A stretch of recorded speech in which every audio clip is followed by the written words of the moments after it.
will just let Discord know real quick. Let's see here. Stream starting now. Okay. Hello, Noxley. It's good to see you. Oh. Is anyone else kind of struggling with their anxiety this part of the year? It feels like the past 2 days I've been really struggling with it. I've just even been anxious trying to load stream. It's a lot. I hope you guys are doing better. Taking a big breather, taking a little bit of sippy of some cold water. How's everyone doing tonight? You guys all taking care of yourselves? The holiday anxiety is always so bad for me too. Okay, maybe that is it. Maybe it is just like holiday anxiety. I thought I would be better. All our shopping's already done and everything. So it's like,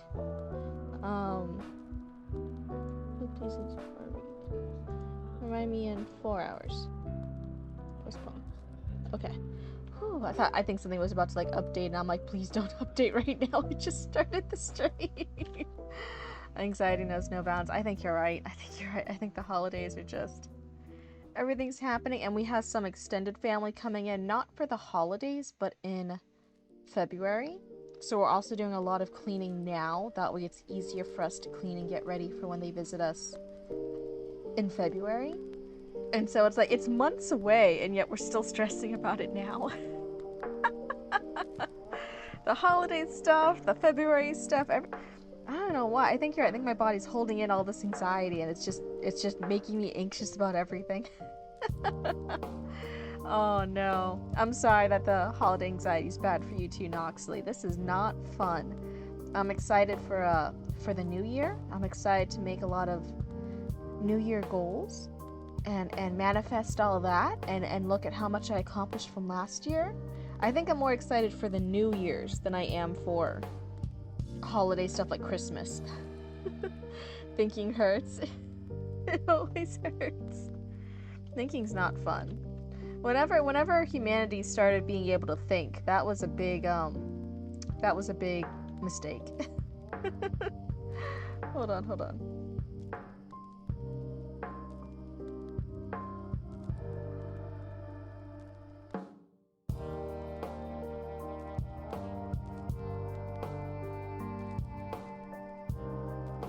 Okay, sorry about that. So, 2026 surely won't be worse, right? Noxley, stop. Take those words right out of your mouth. Don't you manifest that. Don't you? Noxley, I swear to God, if 2026 is worse, I'm blaming you. I'm blaming you. You brought this upon us.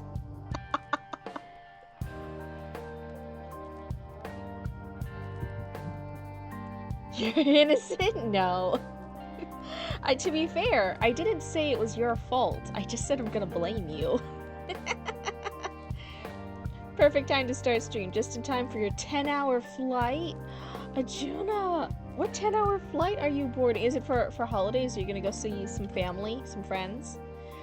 Me and Penny VT, you guys have seen them come in and out of my chat, and I did the collab games with them before. We were actually chatting about travel stuff earlier, and I'm like, man, I kind of... My mama and papa Cryptid are talking more and more about cruises. I think they really want to do cruises. I am not a cruise person. I don't want to go on boats. It's 7 hours long, but the time change is 3. Well, at least a 7-hour flight is a bit better than a 10-hour flight.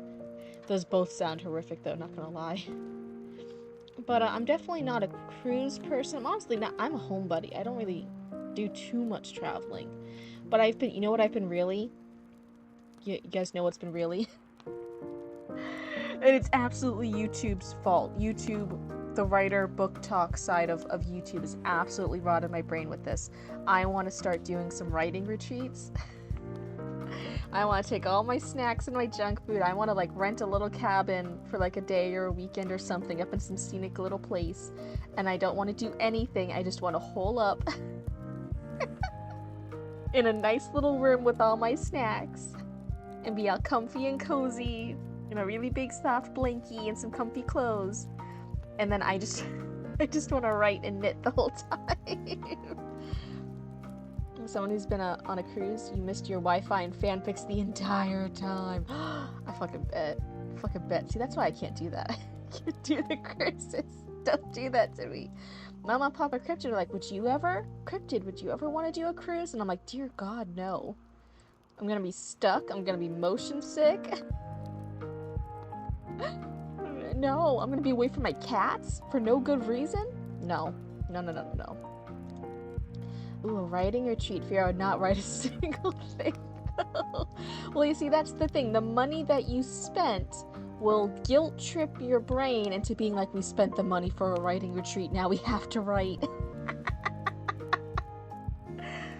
Oh my god. That's the plan anyway. I'll feel so guilty about spending the money that then I have to write. Luna, what are you doing? What? Luna? Oh, okay. Oh my goodness. It was a Mama Cryptid, not a Luna. But yeah, I've been hello Coral. But yeah, I've been really tempted because of all the people on the author side of YouTube. I'm like, man, I really want to write a retreat. Hi, Ajuna is currently on a 5-stream streak. Oh my goodness, thank you, Ajuna. And hey, I hope you have a really safe flight. Okay, that's a long flight. That's not a fun flight, but I hope it's a safe and boring flight. I want to rent a small cabin at a place in Ohio called Hocking Hills. It is a gorgeous place. Oh? I can't really think of many things to do in Ohio, though. But maybe that's a good thing. Then you won't be distracted to go out and do touristy things. You'll just be like, oh no, it's Ohio. There's nothing to do. I might as well stay in my cabin and write. The nature is amazing. Okay, the screen is changing. So, Hocking Hills.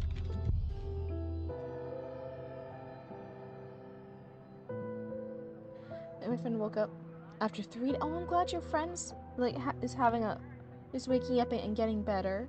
That's good news, Adrina. That's really, really good news. The nature is amazing.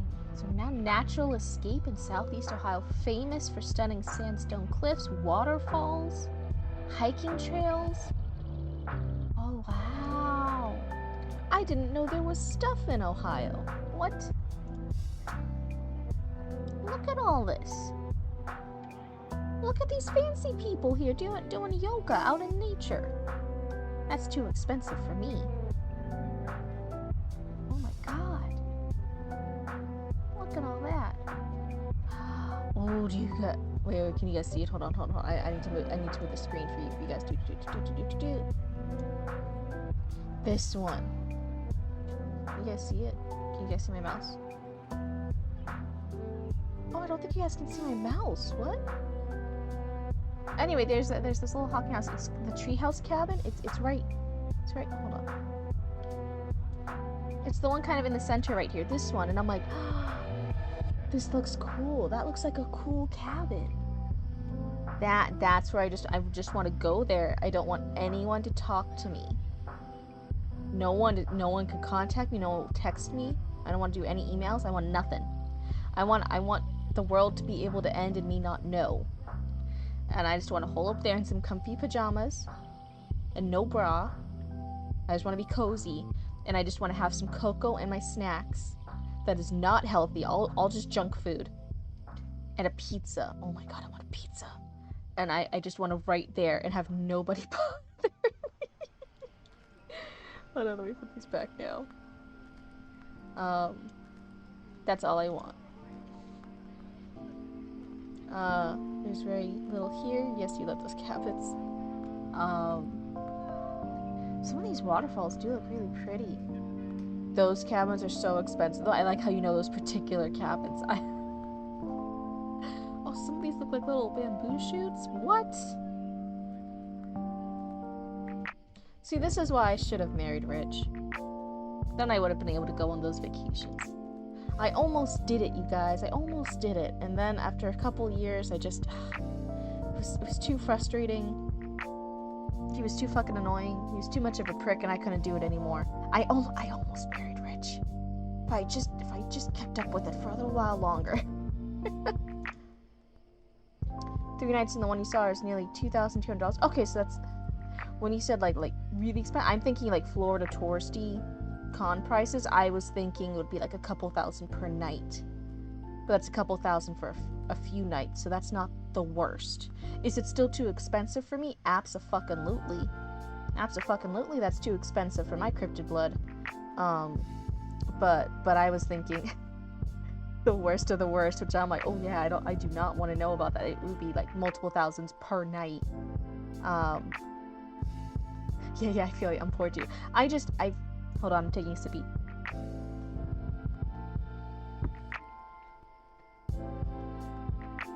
Secluded cabins are awesomes, but only there's little, I guess you mean lizards? Little lizards?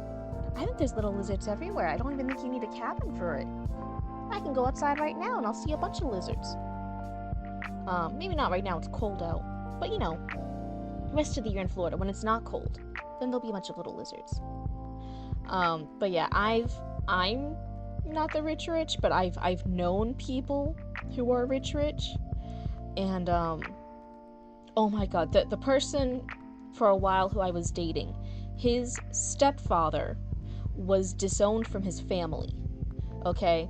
And when he talked, and he was still wealthy, he was a lawyer, right? They were like lawyer families, like they still had money, but he was disowned from his family, from his parents, right? So this would have been my at the time partner's step-grandparents.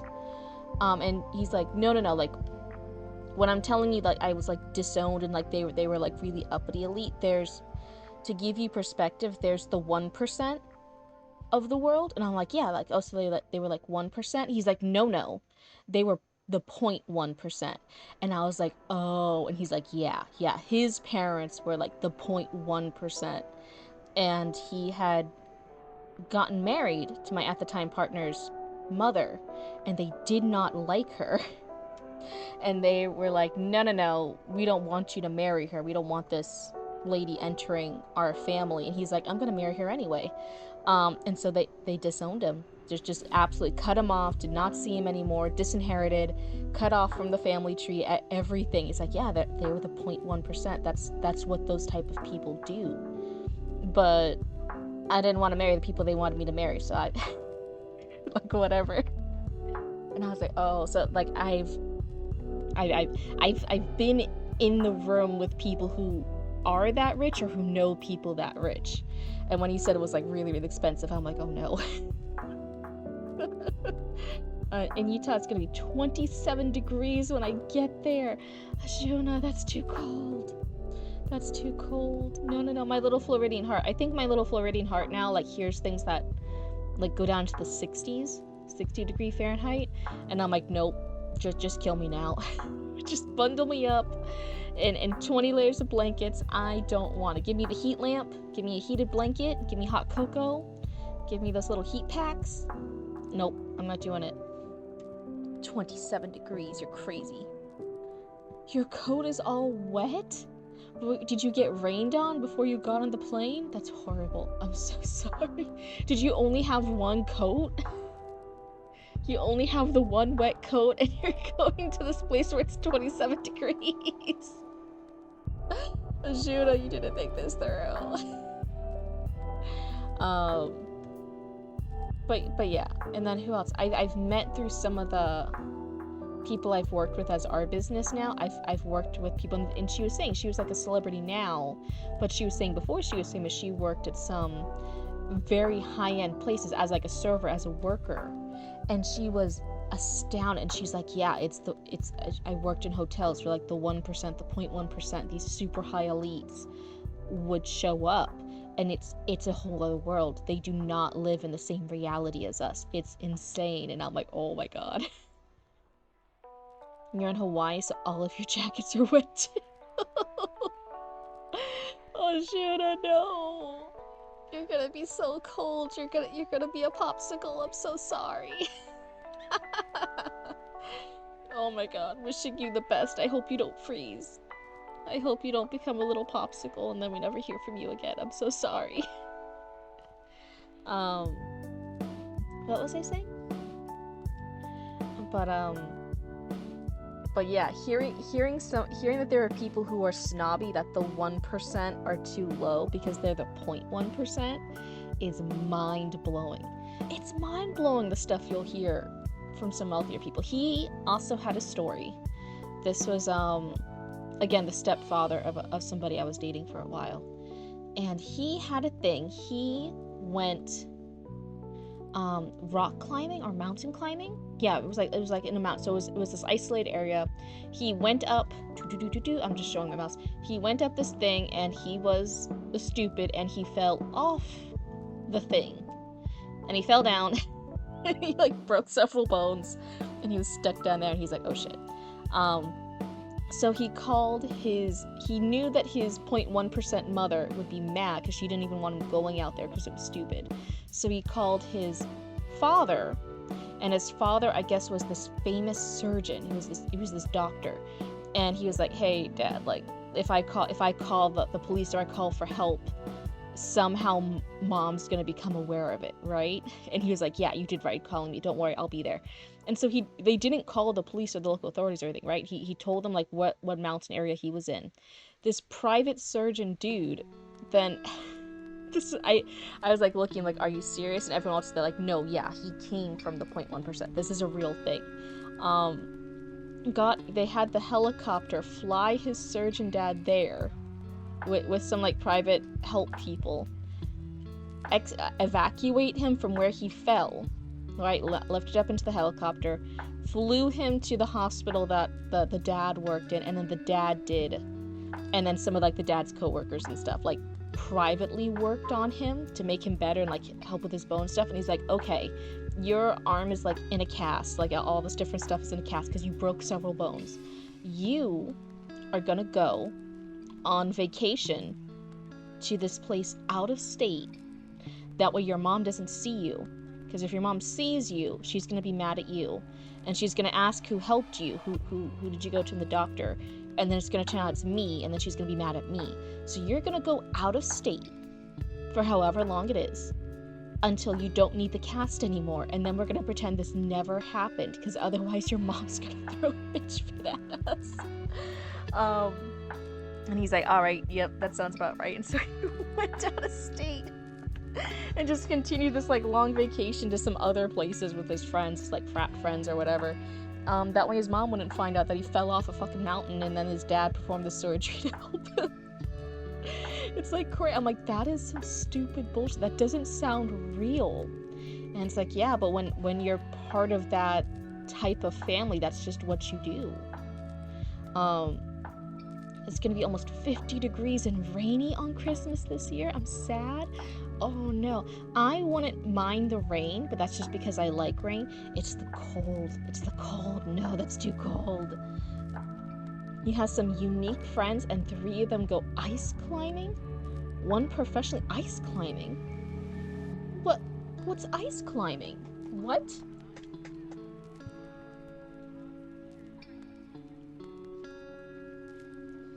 Like this?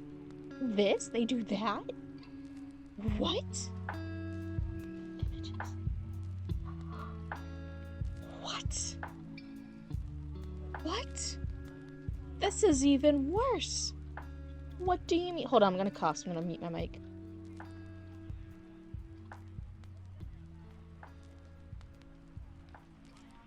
Sorry, okay, I'm back. Sorry, hopefully you guys didn't hear that cough. Ice picks and spiky shoes. Look up the equipment. I'm looking up just this. What? What crazy head of lettuce would ever want to do this? What? As much as I hate snow, I love a snowy Christmas.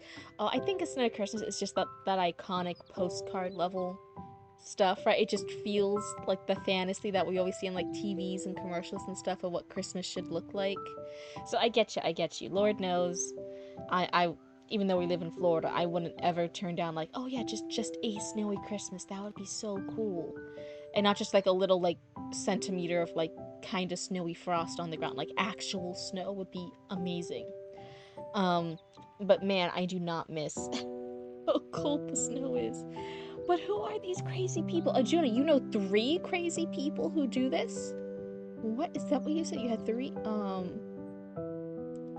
And 3 of them go ice climbing. 3, you know 3 people in real life who do this crazy bullshit?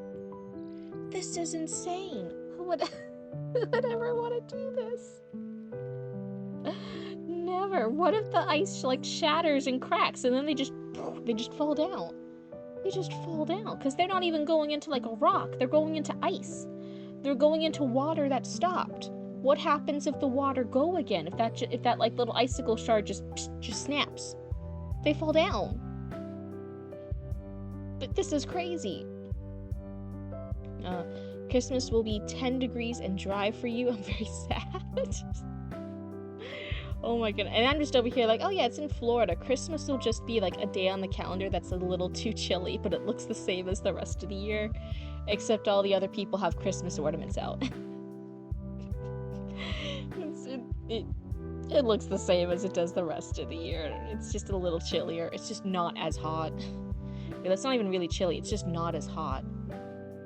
Arjuna, I need you to know these people are insane. Ice climbing and cave diving. Oh, cave diving's also freaky. It's the same thing for me. A big ol' hell no. I think me and Noxley are the same person. This is a hell no. Cave diving's a hell no. Whatever that hell thing is a hell no. Absolutely not. Oh my god, I have to cough again. What is this?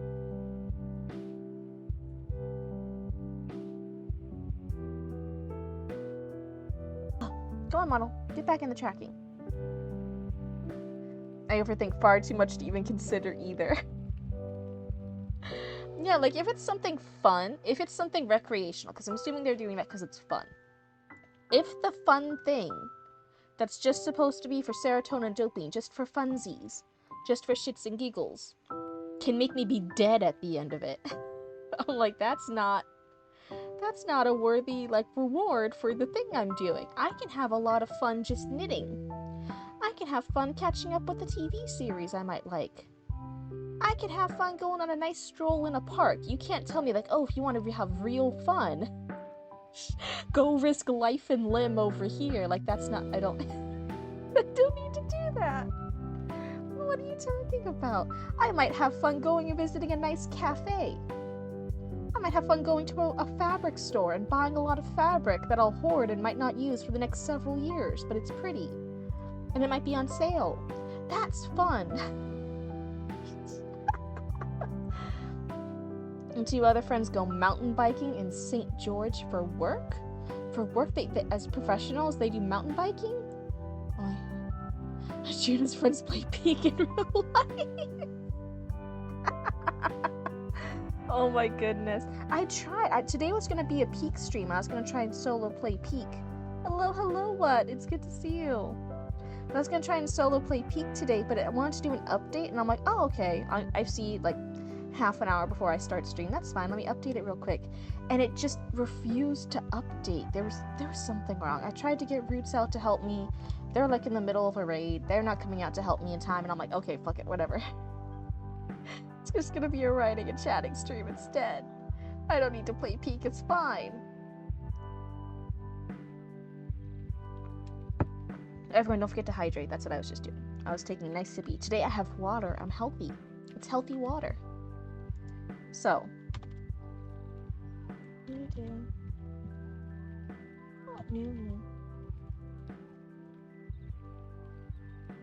Yesterday, I actually wrote stuff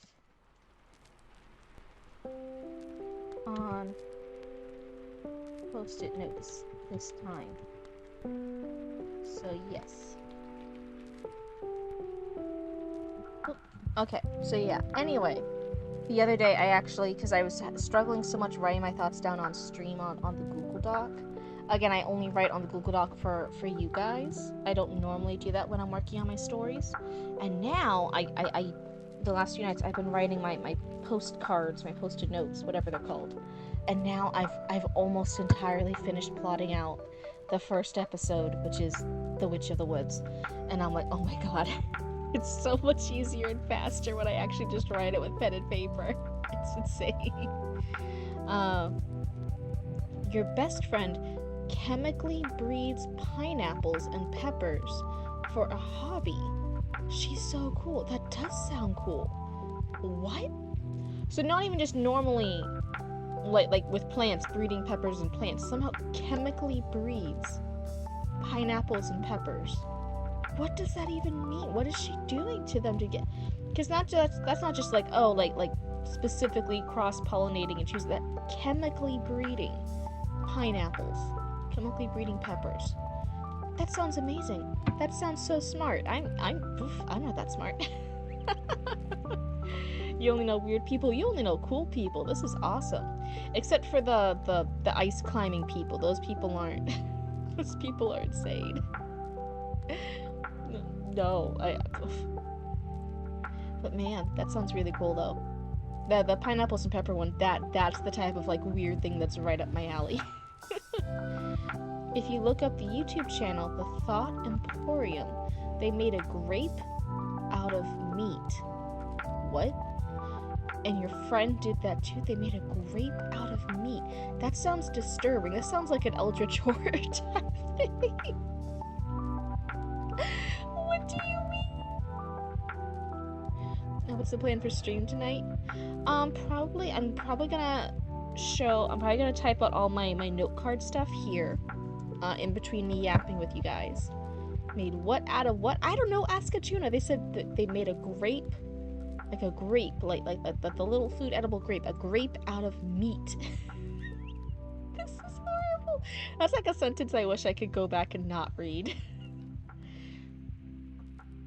They took all the plant cells out of the grape and replaced it with beef cells. So they made meat out of a grape? Is that grape out of meat or meat out of grape? What's the correct way to word that process of replacing the grape plant cells with beef cells?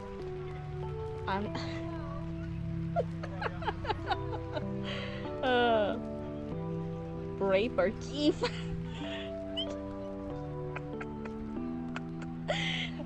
I'm voting for geef. Geef. Did the same thing with a spinach leaf. Leave me alone. This sounds horrific. This sounds like whoever gave these people the money to do this, the money should have gone somewhere else.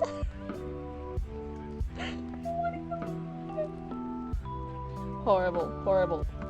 0 stars. Dude. I don't want to learn any more about this ever again. Free will is an astonishing thing.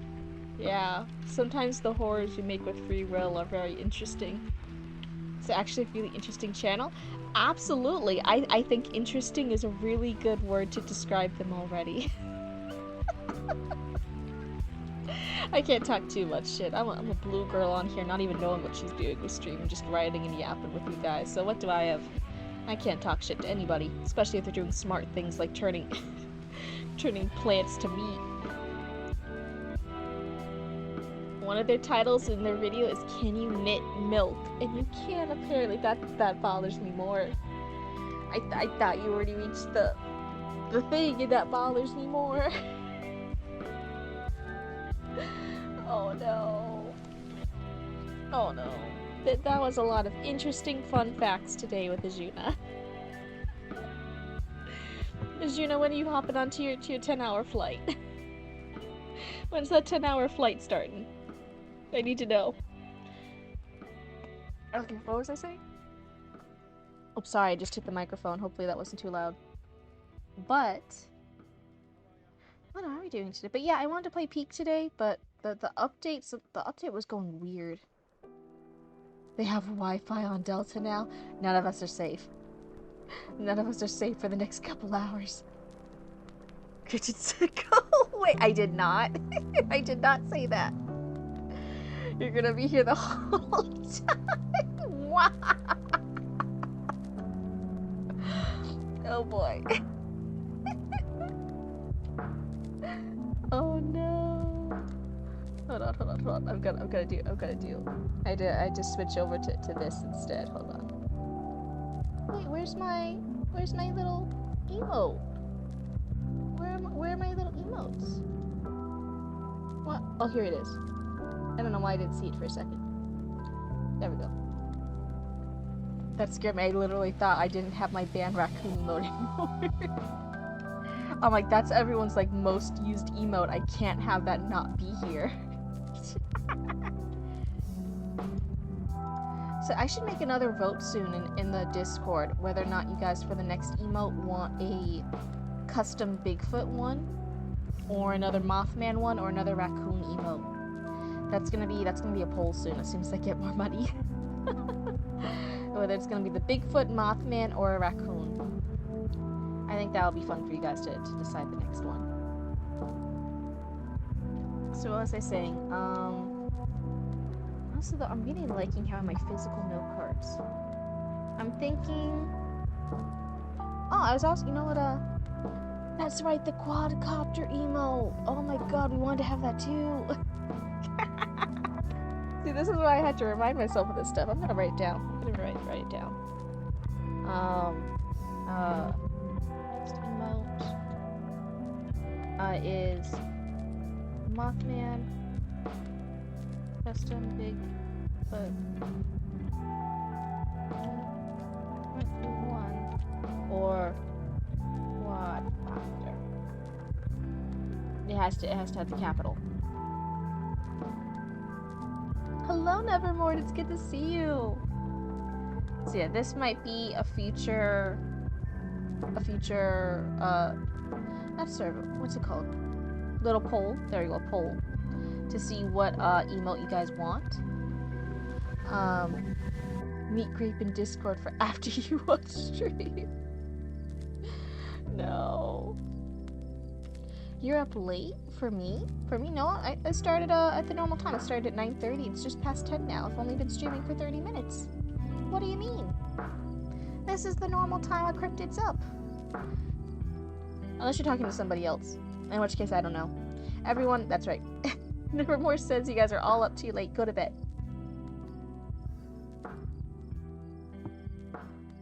I didn't know. Are you, what's your time zone like right now? For us, it's, I catch you at different hours? I normally try to stream every other day for December from 9:30-ish to sometimes it's 11, 12, sometimes I go to 1 a.m. I'm trying to get better about that. Yeah, but someone's been mentioning Discord, sometimes I go to 2 a.m. One time I went to like 5 a.m. or something crazy like that, but that was back in November. And one time I streamed for like 7 to 9 hours, it was crazy. You're in Eastern Standard Time? Okay, so we're in the same time zone. Yeah, it's just 10 for me right now. It's just 10:10. But I normally start around 9:30. Sometimes I'm a good cryptid and I start at 9. That very rarely happens. I'm normally on. Can we get another 5 a.m. stream? I'm planning on for the holidays, since it's December and everything's just crazy with the business and people ordering stuff. It probably won't be for December. I'm looking at the January schedule. So let's see. November was stream every day. Got burnt out pretty fast.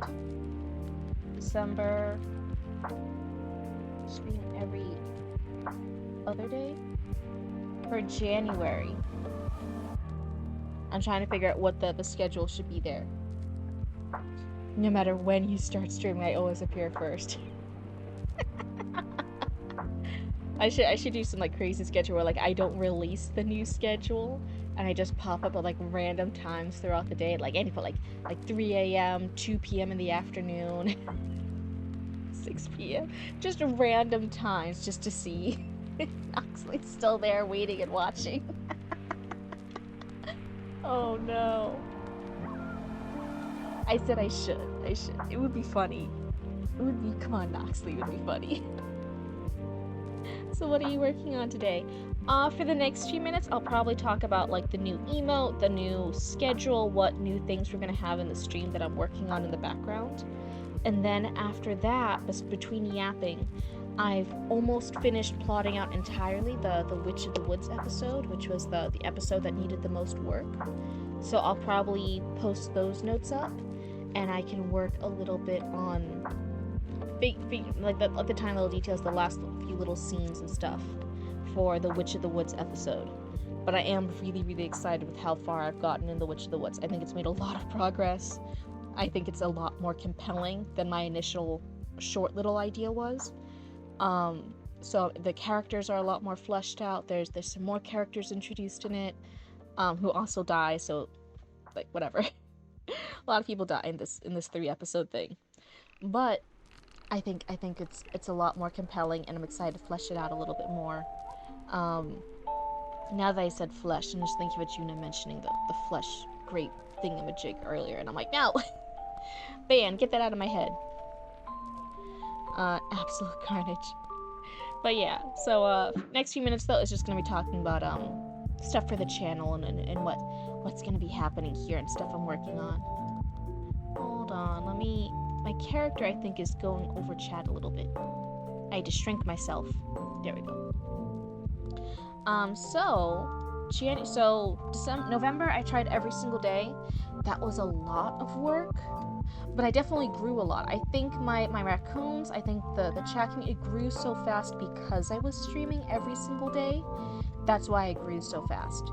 So I think people liked me streaming every day, and they also liked how long I was streaming. I was streaming for however long I could go. That's the time when I did like the 7-hour stream up till 5 a.m., up to 3 a.m., you know, just as long as people were still watching and I wasn't absolutely tired.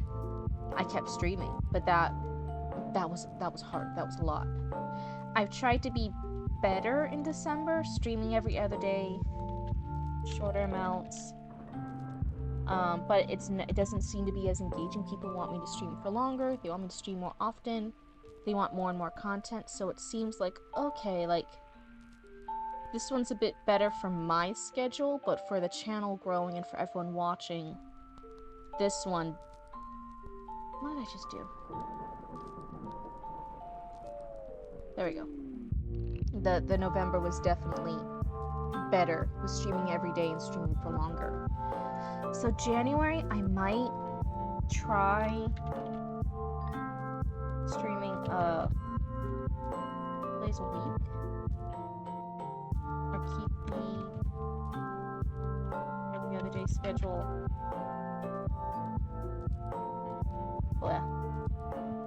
But stream for longer.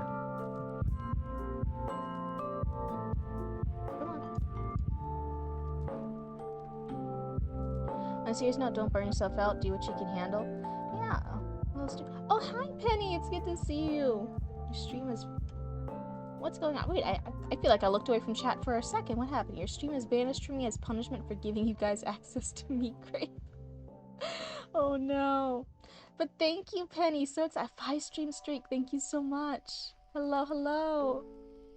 On a serious note, don't burn yourself out. Do what you can handle. Hi, Penny. Yeah, I was even saying I was yapping with Penny earlier. I mean, we were talking about like, oh yeah, like, that's what I was saying. Like, we were talking about like visiting places and traveling. I mean, I was also thinking like, oh yeah, what is my schedule gonna be like? I tried these 2 different things. They're both good, but they're not quite perfect. I can definitely improve them. So I'm thinking for January, I might keep the every other day schedule that I'm doing now. I think that's working pretty well to give myself that break day. You only see chat. Is anyone else having the same problem as Ajuna? Can you guys not see me? That's so weird.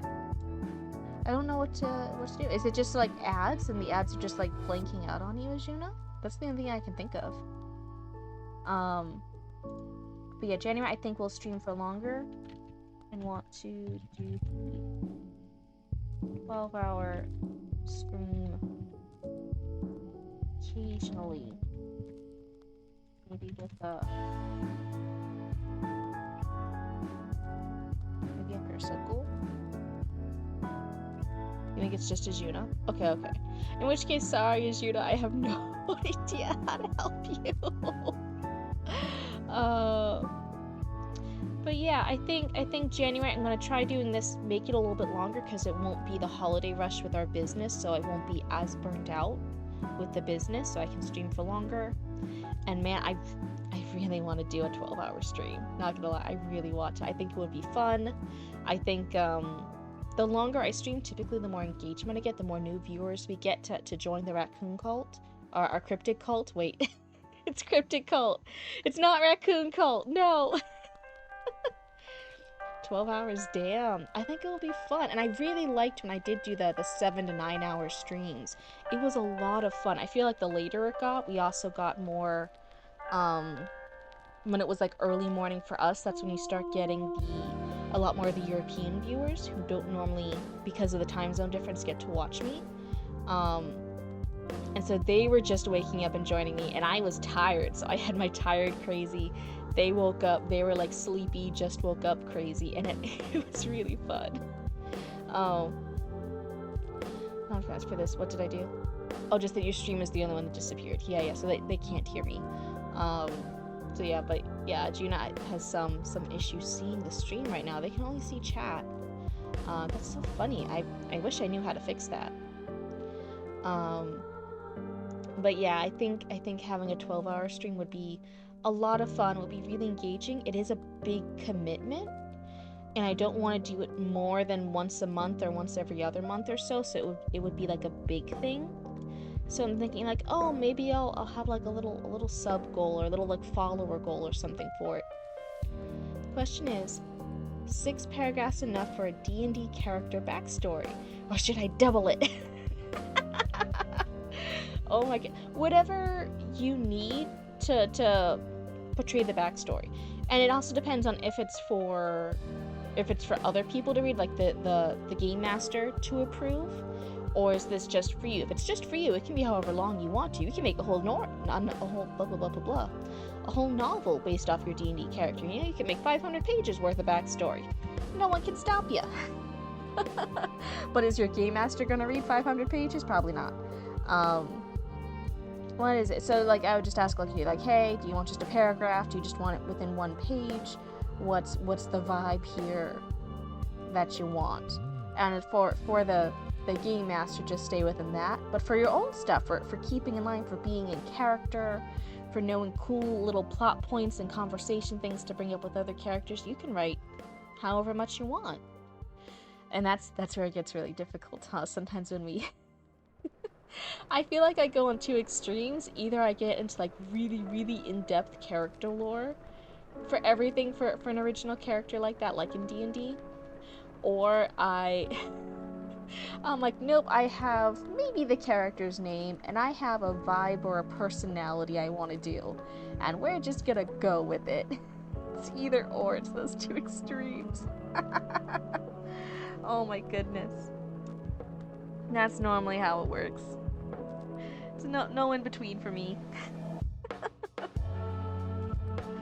What was it? I love seeing I think it's mostly I see it on Pinterest. I love seeing on Pinterest different hello Ajuna, I'm glad if it's working for you again. That would be good. Different like funny, quirky ideas for D&D characters. Well, one of them that I loved so much, I've loved it for years because it's not new, I've loved it for years, is a warlock. I think it was a warlock who would normally have like a contract with an otherworldly being, right, to get the powers, but instead they get their powers as like a something where like different deities can like invest in them temporarily and be like, hey, yeah, I'll give you this much magic or this magical ability in return for you doing this thing, like this quest, this thing, just whatever. And it's like a Patreon of all the deities just subscribing to this one unfortunate warlock. And this warlock has to do whatever they say in exchange for the magic powers. For like, it could be just one deity that month, it could be 100 deities that week, who knows? But they're all, sometimes they have conflicting things, sometimes whatever. Oh my god, I fucking love that idea so much. I love it so much, you don't understand. I would want to play that so bad. Oh, I'm so sorry, Juna. That's rough. That's rough. Um, but yeah, what was I saying earlier? Oh yeah, we were doing a check-in with where everything's going. Based on what they just put in Discord, I have to say that Ajuna frightens me. No. Do I want to know? Do I want to know what they put in Discord? I'm not even gonna look it up on stream. I'm gonna look it up on my phone. What did Ajuna put in Discord? Let's see. Dear God. I'm gonna give you this so you can meet Grape. All the making me. You know, say what you will. But just that one thing alone has gotten a lot more engagement on Discord than anything I've posted recently. Oh.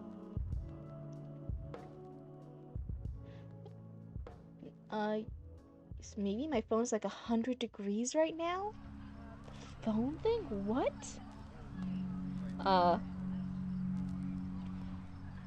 Twitch is re-downloading for you, Ajuna? What is this? What? Ajuna only gives us curse stuff. Ajuna, this is divine punishment. Hello, Zone. But we're just doing a little stream check-in real quick. We're doing some housekeeping, and everything. So I'll have to think for a 12-hour stream because I don't want it to be a too easy goal. Because I don't want to have to do them like constantly, right? That's unsustainable. But I would like to do a 12-hour stream every month or every other month. I think that could be fun. So it has to be a goal that kind of corresponds to like, yeah, it will happen once a month or so, right? I think a 12-hour stream come January will be really fun. November, I did the writing challenge. I did the 30 days of rough draft writing. December, we've kind of played around a bit. We've done reading and editing and gaming a little bit. I think for January, can I tell you the short version of what I have? Sure, please feel free. For January, I want to do more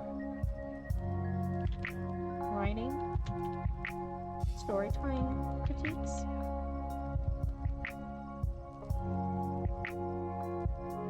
some gaming, and then what the other thing I'd want to do is either get into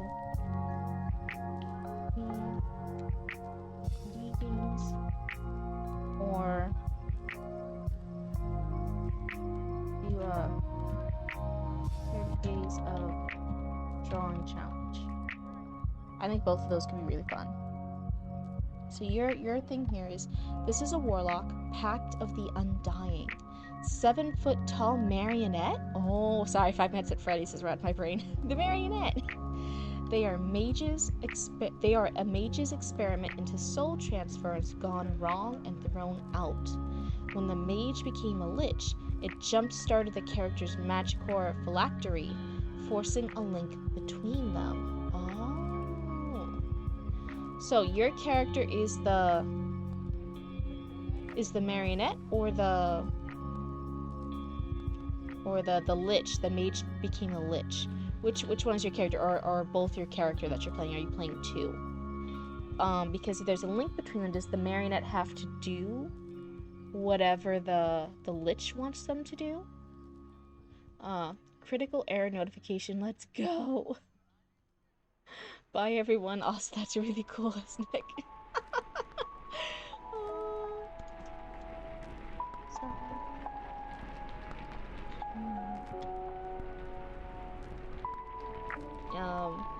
Found out that some things to form my obsidian world building vault, so I'm procrastinating because it's gonna take forever. Oh no. Captain Kraken. Hello, Captain Kraken. Yeah. And Word Wars. How goes it tonight? We're doing good. We're doing some cleaning up and tidying and planning things for the upcoming month. And then after that, we're gonna be doing some more writing, some more storytelling with each other. And it's pretty fun. If you're here for some casual, low-key vibes while we chat and yap a little bit, then please feel free to hang out. But I'm so sorry, Zone. Yeah, having to do some things to format my obsidian world building vault. I'm so sorry it's gonna take forever. That's never the fun stuff. Having to reformat things. Oh, thank you for the follow, and welcome to Cryptid Cult. I hope you have fun. If you ever want to submit your own writing for Storytime Critique, there is a Discord. And the only thing we ask is no sexy, no spicy stuff. But yeah, you can actually submit your own writing, and after a little while, then I'll do storytelling here, and I'll actually read it aloud, and I'll give 1 or 2 critiques. What are you currently working on, matey? I like the writing. I like it. Right now, this is for. I have 3 episodes of scripting that I want to do for a project. That's a work in progress. Name is 3 Little Witches, and it's like Studio Ghibli meets horror. I want to combine those 2 concepts together. And the big one that was really lacking was actually the first episode. I had like 15 minutes worth of content for it, but everything else was the full 30 to 45 minute episodes.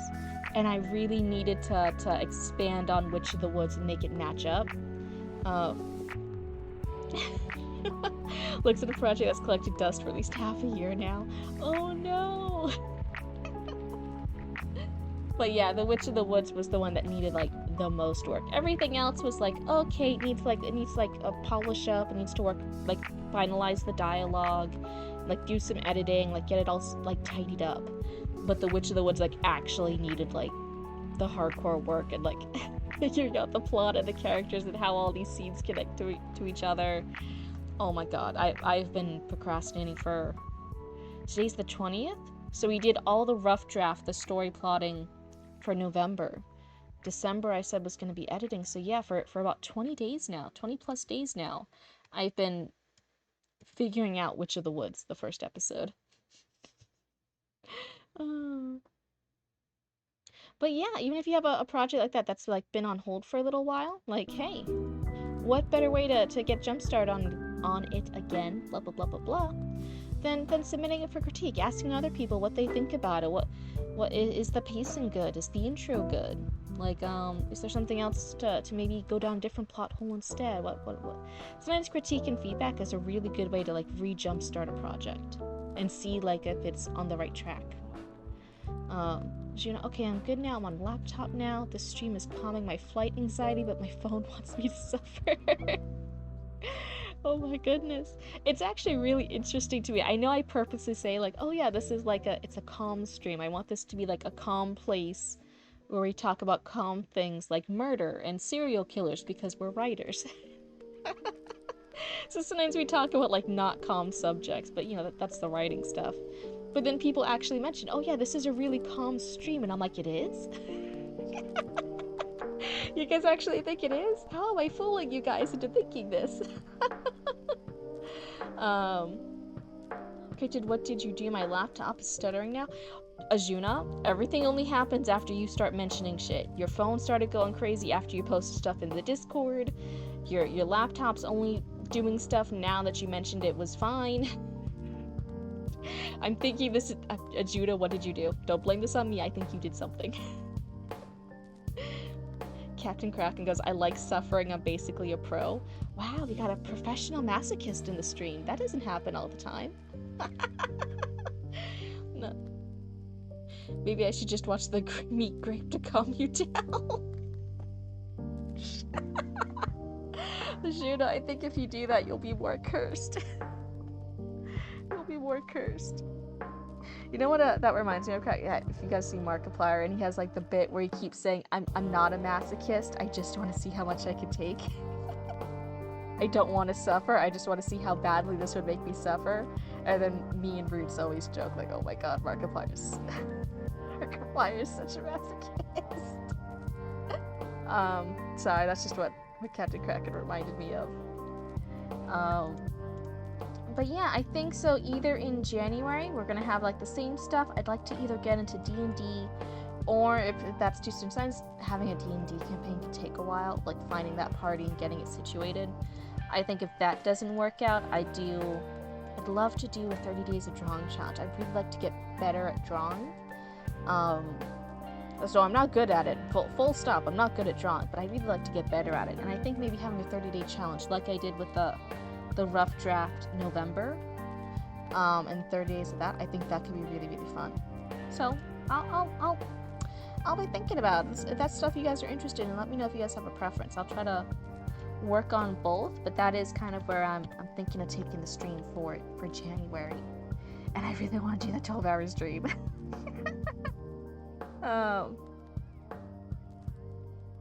You're not a masochist, but lighting your toes on fire and taking out your hair feels nice.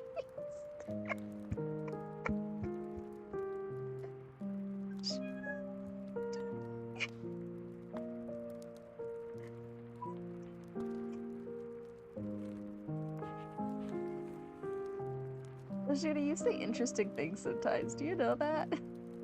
I hope you know that.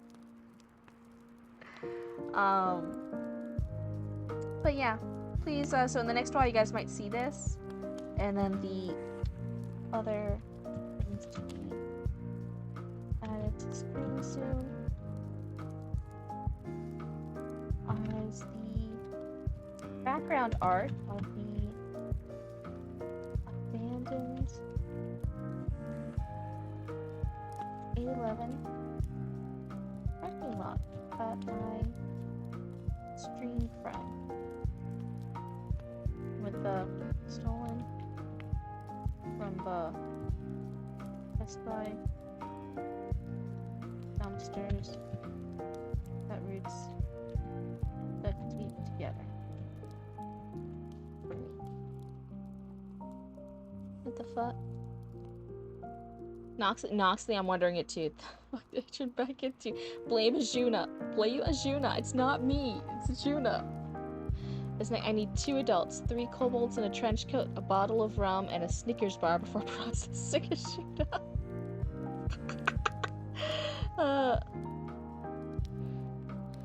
You don't actually light your toes on fire, but melted candle wax feels really cool on your fingers. Those are 2 different things. Fire and candle wax.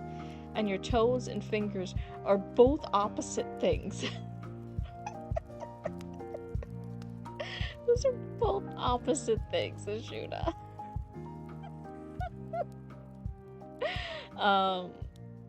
Wait, what you're saying about the rum as neck? Do you guys ever get that when you sometimes like interact with some people? I'm not saying this about Ashuna, sorry, but I'm saying like in other people that just reminded me. Do you ever look at somebody and you're like, I can't tell if I'm too drunk to deal with them or not drunk enough to deal with them?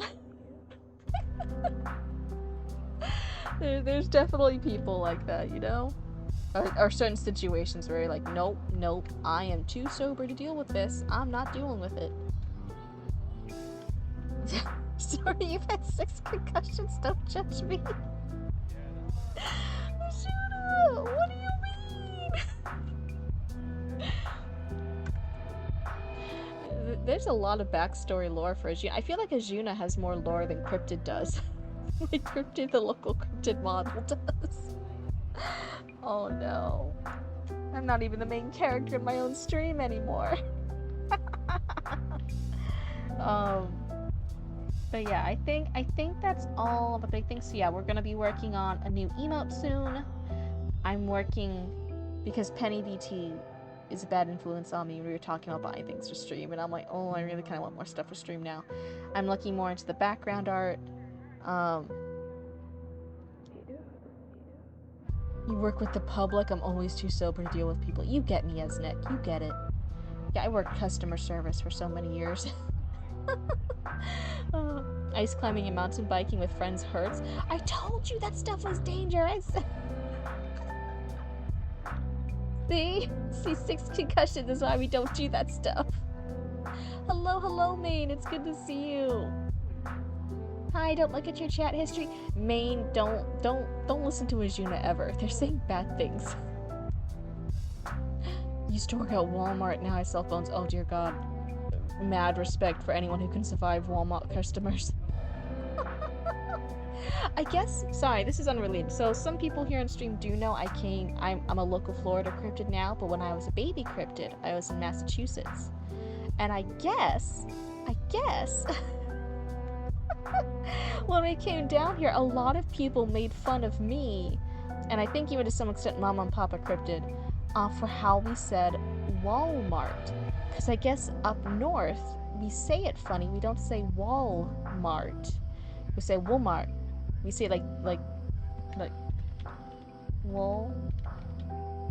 Walmart like that. Instead of Walmart. And I guess it took a little while before I actually was able to say it correctly. And every now and again, I can hear when I still kind of mess it up a little bit. It's one of those words that I'm pretty good about not having a northern accent anymore. But that's one of the words that will trip me up if I speak fast. I'll say Walmart instead of Walmart. Does anyone else? Is it just because I'm northern, or does anyone else kind of say it like that too? Even though Walmart.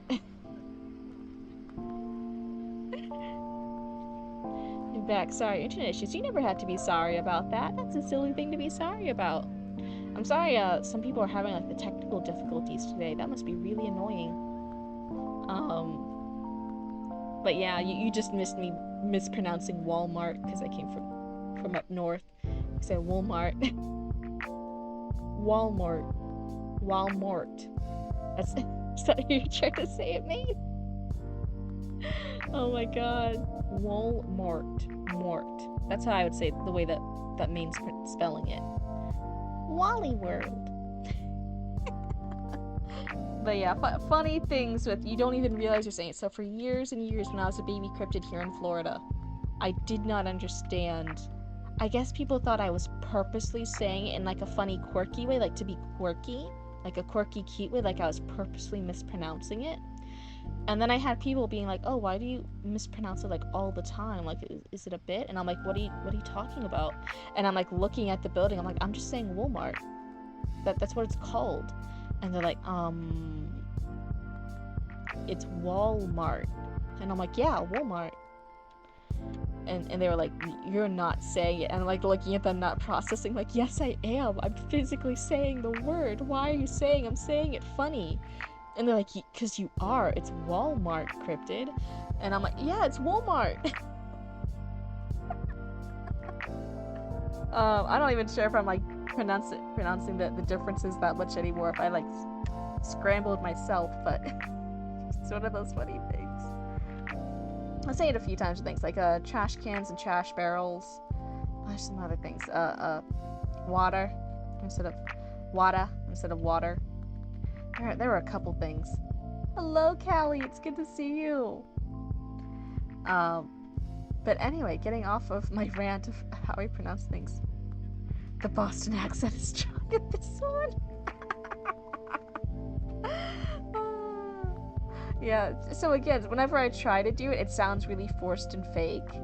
But whenever it accidentally slips out, I'm like, "What do you mean?" I can't hear it. It's the same thing. I'm saying it right, and everyone around me here in the South is like, "No, you aren't." That is not what we say down here in the South. And I'm like, shit. Took me a long time too. That idea that Southerners say like nice things as an insult, absolutely true. Absolutely true. It took a while before I actually met some people who do the like, "Oh, bless your heart," as like an insult, like they are making fun of you when they say it. But I have met some of them. Definitely have met some of them now. 1000%. Oh no, it's not 1,000. It's 10,000%. Yes. I don't know what your accent. You don't know what your accent is?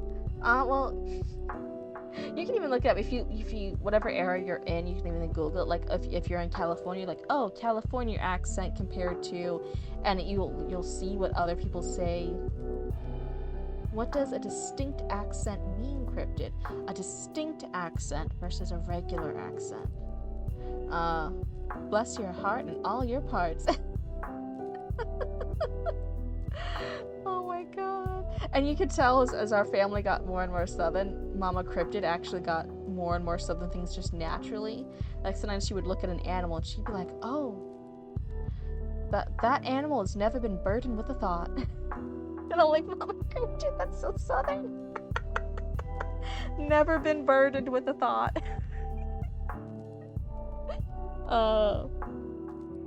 Yeah, what does a distinct accent mean compared? Do you mean like in reference to a regular accent? What does it mean? Or a distinct accent? I guess a distinct accent for me would be like if you hear a particular way they pronounce or say something, you're like, oh, that is 100%, that's something distinct enough, it's different enough that you can pinpoint where they are, where they're from.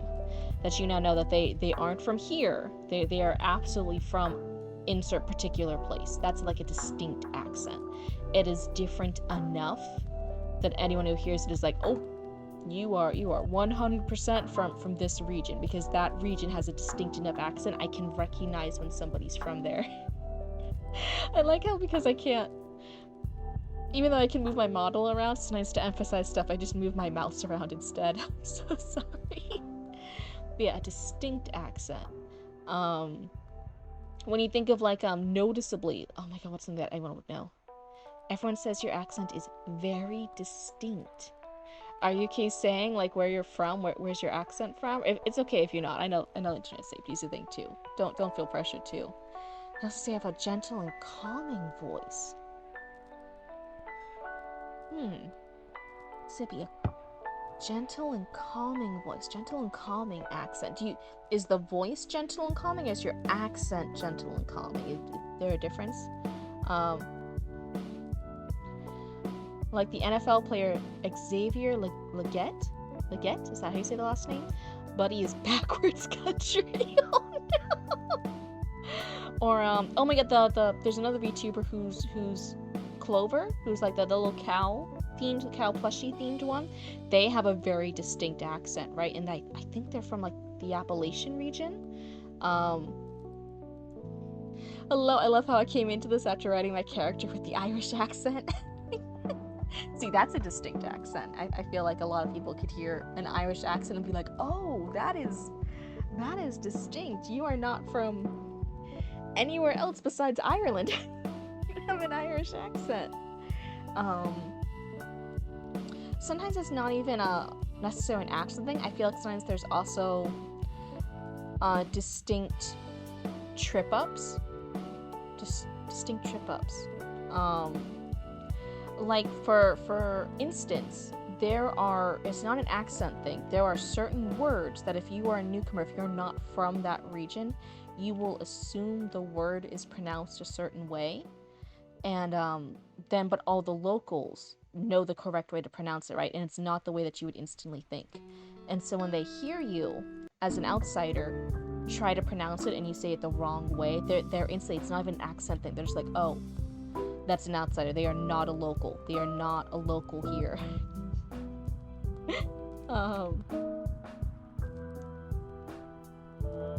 It just dawned on me, the Panthers let him do a segment on eating raccoon. Oh, because did you just say it's because he's from like a backwards country? Is that what you said?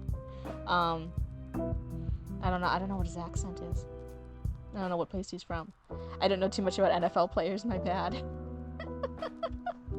But yeah, so sometimes it's not even an accent thing. Sometimes there's also like words. Got told off by a Brit for mispronouncing twat. Twat. You're from New York, but visited the Caribbean once a year growing up.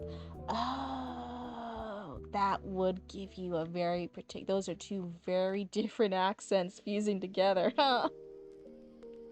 Oh no, I could see that being a very unique. So, do the people in New York think you have a bit of the Caribbean's accent, and people in the Caribbean's obviously think you have a very strong New York one? They say it like it rhymes with cat, twat. Twat. Cat and twat. I think that's how you would say it. I don't know. From South Carolina? Hearsay. What happened? Relic, why were you trying to catch Callie?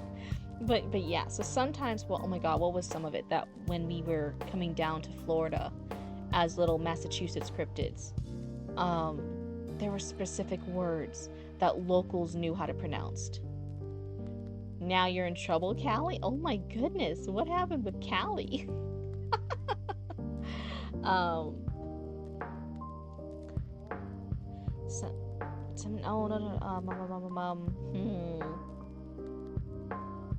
Yeah, but there are particular words here that if you are not a local, even if you like look it up on Google and have like the GPS say it, they say it differently than the locals do.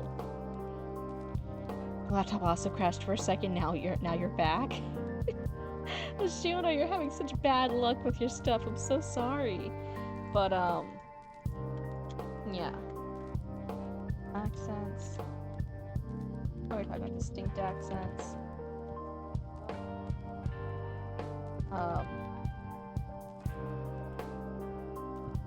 Hidden third thing for the locals.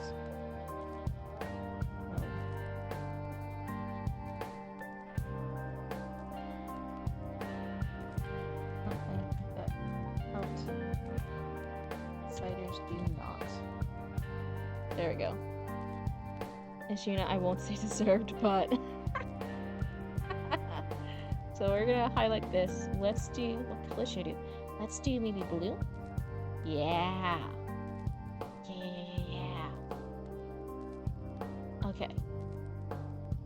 Hey, anyone think of what I'm talking about? I'm forgetting the reference I have from when we came down from Massachusetts to here.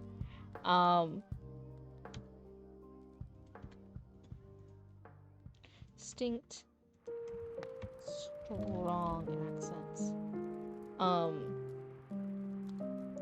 And here I am telling someone how amazing my voice is, and Relic tells on me for cheating on another streamer.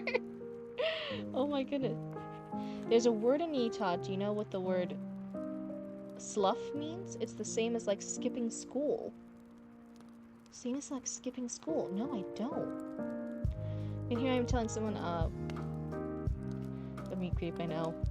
Because of your Irish accent character, I've also somehow got Irish slang in my regular lexicon. Thanks, Ireland. Now the next thing is, can you say it correctly?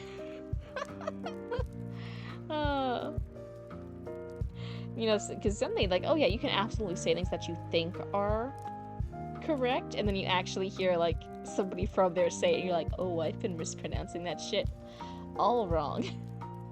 Oh, your mentor is Irish. Okay, that's good, that's good. That's good. Now, it would just be horrible if they're like absolutely pulling your leg, teaching you to say things the wrong way. Just learn to curse in Greek, it's fine. Oh my goodness. But, it's not Seminole. That was not the trick up. That's not the trip up. Where I'll be like, oh, like Northerners come down and say like Seminole or Seminole. They say it weirdly, and then everyone's like, no, it's Seminole. That wasn't it. I'm thinking of something else. Is it Wakaiva?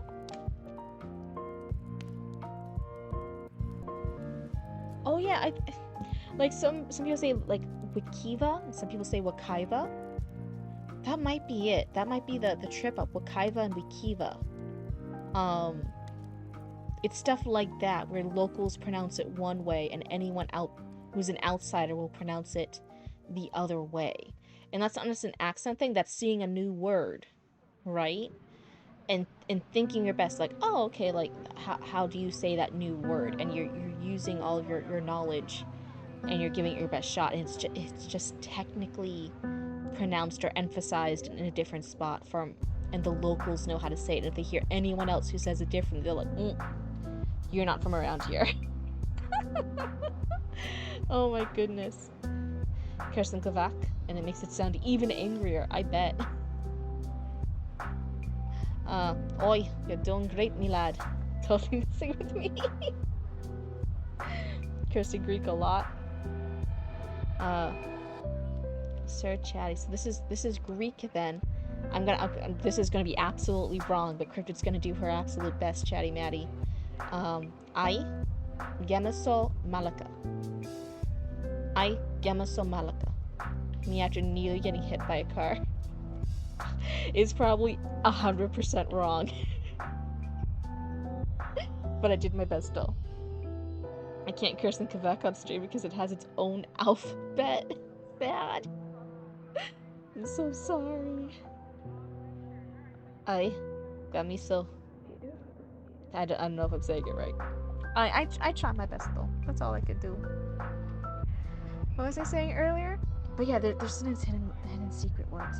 Even ways that people like talk about things.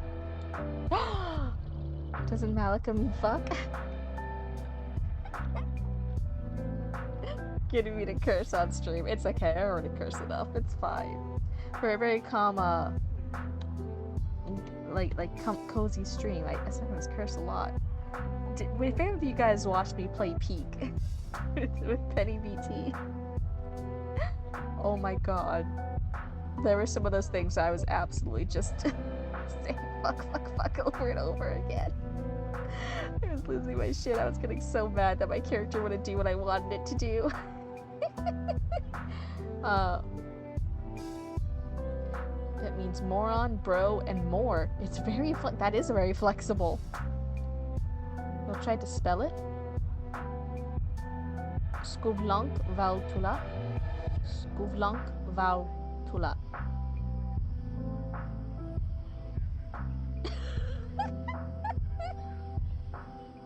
Well, maybe it's a good thing, Sir Chatty, that I probably couldn't say it correctly at all. Anyone who turns into the stream is just like, damn, this blue chick is like calling us out. That's crazy. Are you guys doing the thing too? So sometimes if you guys know the Cybertrucks that are like out and about everywhere. This is just because Sir Chatty Mag was mentioning like the driving. Mama Cryptid is a very witchy woman, and so now we all also believe in the power of universal multiple people believing something together, right? And now whenever we see one of those Cybertrucks, me and Mama Cryptid and Roots if they're in the car and Papa Cryptid, like whatever, we'll all look at it and we'll be like, oh, it's a Cybertruck asshole. F you, Cybertruck asshole. And we'll just think a lot of bad things for all these Cybertruck owners, and we're like, man, I wouldn't want to own a Cybertruck, not even for any other reason besides all the other stuff. Like, if all the other stuff wasn't there, even if they were like not ugly cars and they weren't like horrible and they weren't all the stupid shit and they didn't actually work or anything, if no other reason for the fact that there's probably so many people always looking at them and being like, oh, it's a Cybertruck asshole.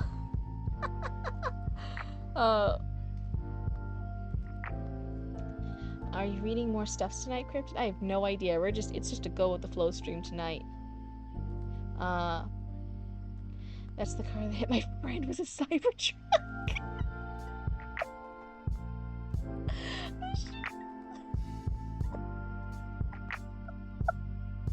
This isn't a laughing matter. It's actually absolutely horrible that your friend got hit, and I'm so sorry about that. I'm just being like, oh no. Yeah, Cybertrucks are fucking gross. Of course they do some fucked up shit.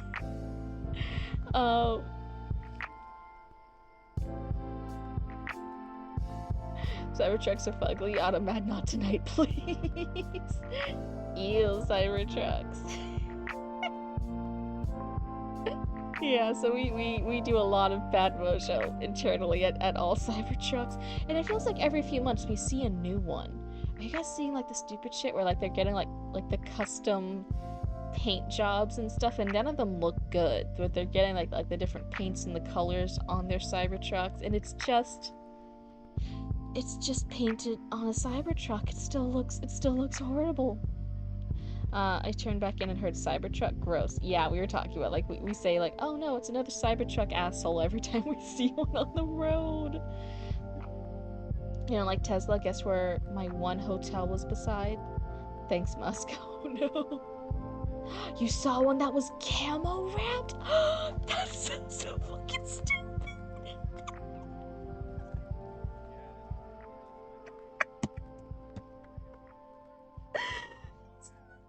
Camo-wrapped Cybertruck? No. I need to see how ugly this is.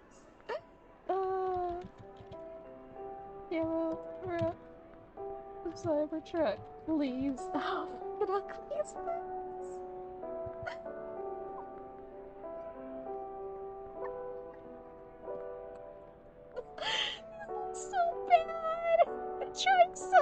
to be tough and they're just not. Oh my god, that's so fucking sad and pathetic. Oh no. It was trying to hide the fact that it was a Cybertruck. Saw a TikTok with a Kirk paint job. Absolutely not. Go away. I would also like to pronounce I love the French.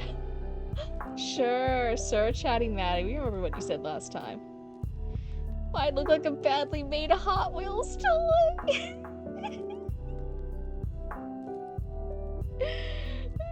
It's like the white camo that people put on Chargers.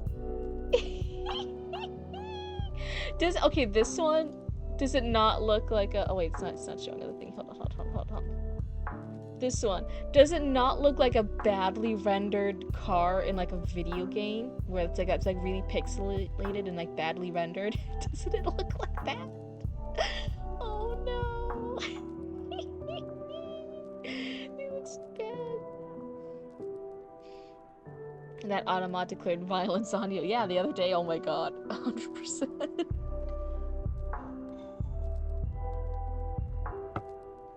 This is absolutely atrocious, but I'm actually really glad that I saw these. These are fucking terrible.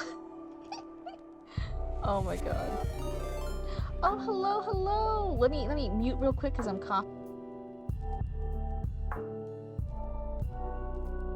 Hello, raiders. Hello, welcome on in. Necro raid. Hello, raiders. Did you guys have a good stream? Did you guys have fun? Right now, hold on, sorry everyone who's just coming in, we're making fun of Cybertrucks right now. That's what you walked in on. It looks similar to that one Shattered Snow camo? What? Okay, so this was the camouflage Cybertrucks. I want to see a, there is one, I doubt I'll see it here, but Cybertruck with fire pitch? Images? It was... Oh my god. I would say the one that I saw here in Central Florida, it was like this one here, but it was only on like the section, it was only like on the side of the car a little bit. It's only a little bit. But they were trying to make it like cool, and I'm like, this just absolutely this is absolutely not cool. Oh my god.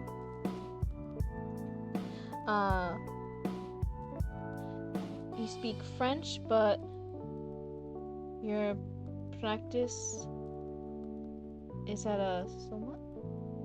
You speak French, but is it you don't practice often enough? Is that what it's trying to say? Sorry, Callie. It's been too long since French class. Create lane from anything is from Has-Been Hotel Vox. Anyone else have anything else to say? Valentino, throw something at Vox. I'm from fucking Florida! Oh my, I live by that now. It's not right how often that plays in loop in my head. Gotta support the new friends. Thank you, Esnick. That's very kind of you. That's very nice. I'm so sorry that everyone you brought over just came in time to see us making fun of Cybertrucks. You've only been practicing for a year? I practiced French for a year or two in middle school and then like 3 years in high school. But it's been... I am hag age now. It's been a hot minute. It's been a hot minute since high school for me. So it's been years. It's been years since I practiced French. Bonjour, bonjour. Oui, oui, baguette. Cyber Fs, as we call them at work. Cyber Fs. I've had enough of this lesbian drama. That's from Camilla Carmine. Yes, yes, yes. Cryptid is old, yes, and I'm proud of it. I'm so happy to be nearing my hag age. Have too many cats, be done with people's bullshit. I'm proud to be in my hag era. I'm so excited to grow up and to become a Baba Yaga one day. You did practice for 2 years actually, but it took a year to really get into because I spent 6 months practicing the R. Yes. Decaffeinated, I like them old. Instead of I like them young, you like them old. Don't you worry. I might be a baby hag, but my bones are at least 60, if not older. These bones are bad. Oh my god. Do you guys ever wake up and your bones start creaking now and you're like, eek? Also nifty, just nifty. Yeah, I think my biggest thing that I'm still kind of like about as Has Been Hotel with is I wish the pacing was still a little slower. But I understand too that Has Been Hotel is the one they're doing with Amazon, and Amazon's limiting them in their amount of episodes. I mean, you're limited in your episodes, but you still want to cover all the plots. Sometimes things feel a little bit rushed and jammed together. If you compare that to Hell of a Boss, I feel like Hell of a Boss was finding its footing with pacing a lot better, because that one's more independently run. And I'm like, okay, their pacing got fixed with a Hell of a Boss. Has Been Hotel, there's still some pacing issues, but I still like them both. I'm still good. It's okay, you're in your youthful 950s. You're still spry. You're not even 1,000 yet. See, you're still spry. Don't let anyone tell you otherwise. You have back issues. I should not at my age, but I do. Really? You don't like the pacing, but it still has my love. But I'm just a sucker for Charlie. Oh my goodness. I think I like the characters more in Hell of a Boss. I feel like for the writers in them, their writing talent shine, because we talk about this in other writing studios, right? Different writers have different strengths. So different showrunners and writers have strengths in their writing and their storytelling, and they also have weaknesses. Lorenzo, we talking Has Been a little bit. We got onto the subject a bit. Team Vox, sue me. Who wants to sue Vox? We don't have that kind of money. If you guys had that kind of money, then give me some bits. Oh my goodness, help a Cryptid out. But no, I'm just kidding. But no. So writers in general have they have strengths, they have weaknesses. You get better at your storytelling when you really lean into your strengths, when you realize what you do good and you lean hard on the stuff you do good. And then your weaker stuff, you have other people to like help you out and strengthen that a bit. That's what critique partners are for in the editing process, to bring up your weak points to a good point, and then to make the stuff you're good at just shine. I feel like characters, making interesting characters we want to watch, is definitely I'll say Spindlehorse. Spindlehorse is the company that Fizzypop made to make this, right? They are so good at characters. We like those characters. So in Hell of a Boss, where the pacing is slower and we interact more with those characters, I feel like that's where the strengths lie. When they have those slower moments, when we get to hang out and watch these characters do all their emotional bits of whatever bullshit they're into at the time, right? That's when the writing really shines. But the pacing I feel is their weaker point. And they're having people just hydrate. Okay, here's your sippy. Here's your hip sippy.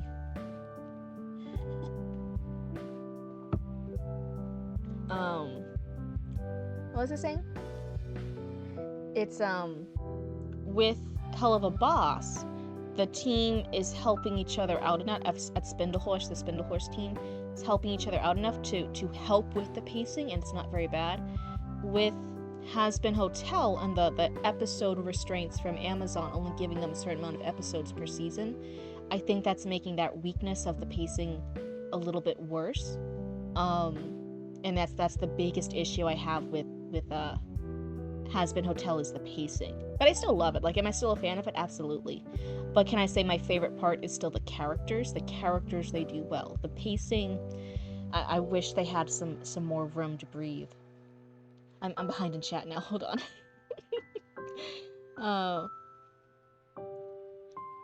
A lot of which stuff is unclear? Callie?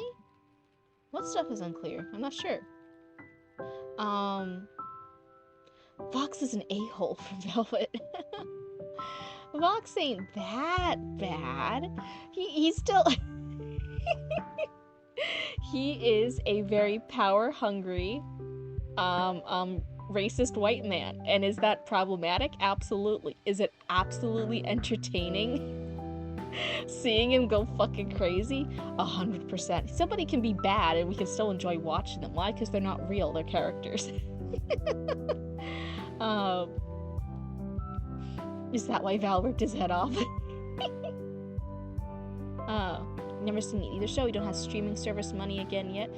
You can, for Noxley, you can watch Hell of a Boss free. It's just on YouTube. You don't need a streaming service. It's just YouTube. You can just watch it for free. I think Has Been Hotel, I think you need a streaming service for, but Hell of a Boss you don't. He's just a little guy. He may have made some mistakes in life, but he ain't that bad. Lorenzo! Valentina's worse. I think the point is that these are all the three Vs, they're terrible people. And they love each other. And there's parts of characters that we can absolutely enjoy watching them as characters. But they are all bad people. You despise and love Lute. Lute had a fucking banger of a song with Gravity. Lute's song was, I think, my favorite song of that season. I fucking loved Lute's song, Gravity.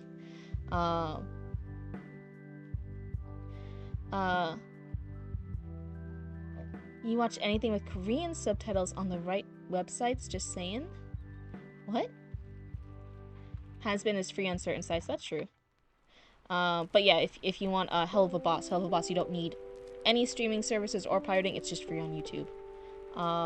If you want to watch it. I'm not ever saying you have to, I'm just saying it's there. You think you might go watch one of your favorite videos. It's called Can You Turn a Shrimp into Fabric by Juno. We loved you so much. You and all the psychic damage you dealt everyone in chat tonight. You haven't watched Hell of a Boss since its first season. Vox is just a little guy. He did not do wrong. He may have gotten a teensy bit power hungry in the end, but he's a tiny guy. He's an iPad now. He's an iPad kid. You loved Easy? Oh, that wasn't me, but yeah, we'll not explain why. Be like Fox, be the nice guy. Don't be like Fox. Oh no. Instead of iPad, it's iVox. Oh no. But that's why to show how yeah, I won't go to it, it's fine. But yeah, I feel like so when I was saying earlier about like the characters versus the pacing and stuff, that's for anyone doing writing, right? For all of our stuff, whatever creative projects we have, we all as writers have strengths. We have things we are naturally more talented at. None of us are perfect writers. There's stuff we are better at, and there's stuff we are worse at in our writing and storytelling craft. And I feel like when we lean in to the stuff we are more naturally talented at, that's what really makes the story shine. That's the unique bit about your storytelling abilities that like you should lean in on. And then like you'll have weaknesses and you'll work on them over time in your craft if you're focusing on your craft, and you'll get better at it. And you'll also have beta readers, you'll have critique partners, you'll have editors if you're doing anything professionally, to help bring up your weaknesses to snuff. That way they're not too bad. Val, where's the box? Oh, you know. Casually scrolling through TikTok and Vox's head. You can also defend Alistair. He's a teensy little guy. His waist is teensy. His height is not. That is a tall motherfucker. May have been a bit crazy. But he defends the hotel because he's under contract. He has to. His soul is old. He's gotta. That's not a choice. What was I saying? Oh my, fuck, I forgot. Anyway, I'm gonna take a sip real quick before I cough again.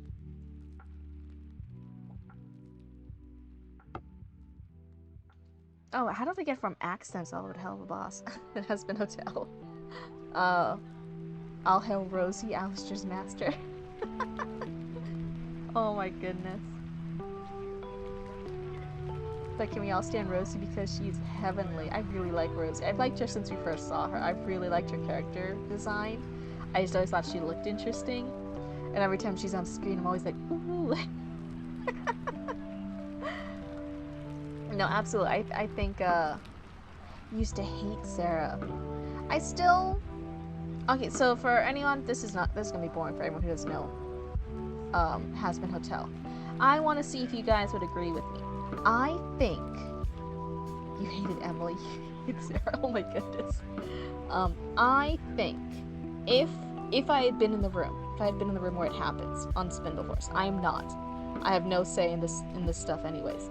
I'm saying if I had been as a little editor, as like a little story editor in the writing room for that season of Has Been Hotel, my idea, because in the beginning of this season, we had the absolute banger of the song Gravity from Loot, right? That was one of the best animated and the best songs of the season. I think it was a really, really good scene. And it sets up Loot for being the bad guy of the season. And then we don't really see much of Loot again. Loot wasn't really the bad guy of the season, right? There's little hints of they're setting her up to be the bad guy of a later season. But this season, she wasn't the big bad. Vox was. And I was like, oh, okay. I feel if I had been in the room and I was helping pitch the idea and organizing these episodes, I would have taken Gravity, that song, and I would have put it as the season finale song. So like everyone saved the day, everyone's hip hip hooray, all the different stuff. Nobody exploded, yay. And then Loot, because Adam told Loot, like, hey, get the fuck out of here. And she goes back to heaven. That ending scene. Then I would have played Loot being mad that she couldn't massacre everyone in hell. And I would have then had them play that as the season finale song to then hype up Loot being a villain later. Loot's meant to simmer is why. Yeah, I just feel like that was such a hard hitter. Simmered too long, in my opinion. If I had been in the room, like that's a really hard hit. I feel like to simmer, you can't do a heavy hit and then simmer. I feel like you just had to spend this whole season letting her simmer. So I would have still had the scenes of her seeing, oh my god, the ghost of Adam. Sorry, I think I said Adam earlier when I meant his son. I would have had her seeing the ghost of Adam hyping her up throughout the season, letting her simmer and cook. Like everyone's like, oh shit, why is she seeing the ghost of this dude? Why is he getting her angry and angry? Why does she want to kill him? I would have made her simmer and cook a little bit longer through the whole season. And the season finale, the last song, I would have then said, like, now we should play Gravity. That would be a really strong note, well, animated and a strong singing vocal note to end the season on and hype her up after cooking for the whole season for her to be a bad guy in the later season. Have a good stream. Thank you, Lorenzo. Have a good one. I have a character in book 2 is simmering until the end. But yeah, I feel like I do understand Loot is meant to simmer. I feel like then she shouldn't have cooked. She absolutely cooked. She cooked with Gravity. So she cooked, and then she simmers, and then we get nothing. I feel like she should have simmered the whole season, and the ending she should have cooked with the Gravity song. I just feel like that, and it wouldn't have really changed much story-wise, but pacing-wise it would have felt better in my head. You guys can agree or disagree with me. It doesn't matter. It's all fine. But that would have been a suggestion if I had been in the room. I'm not, but if I had been, that would have been a suggestion. The other suggestion, my second suggestion, this started because you guys were talking about Sarah. I feel, as a funny, quirky bit, they had Lucifer inside the weapon, right? Powering the weapon. It needed angelic power to power it, right? They had Lucifer in there, and every time we saw him, it was kind of like a sad, funny thing, right? I think what would have really nailed home Sarah's character arc. So Sarah has the whole entire song that she does with the voice of God and stuff, and she's talking about how does she redeem herself, how does she like take back this, how does she ever get back from hurting all the sons and daughters down in hell. She has that powerful moment. I feel like her character arc would have been so much better. She's now choosing no longer to continue the genocide. She's going back and forth on it, and she's feeling horrible, and she's worried about them retaliating against heaven, and she's in charge, right? I feel like her character arc would have been so much more solid if instead of Lucifer being the battery, being tricked to being the battery for the weapon, if Sarah had somehow been tricked to be the battery for the weapon, right? She was somehow captured and stuck in there.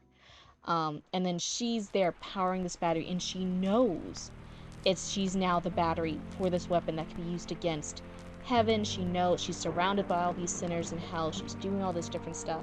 And then it would have been, right, the season finale, all the citizens of hell, the overlords coming together to disable the weapon and saving heaven and hell, which would have verified her of like, oh yeah, there are good people. There are people capable of good in hell that I should have trusted. And it would have been a good manifestation of that character arc of she's now in hell and she has to trust some of the worst people in hell, some of the overlords, to disable this weapon, so that way she can get out and she can go back to heaven.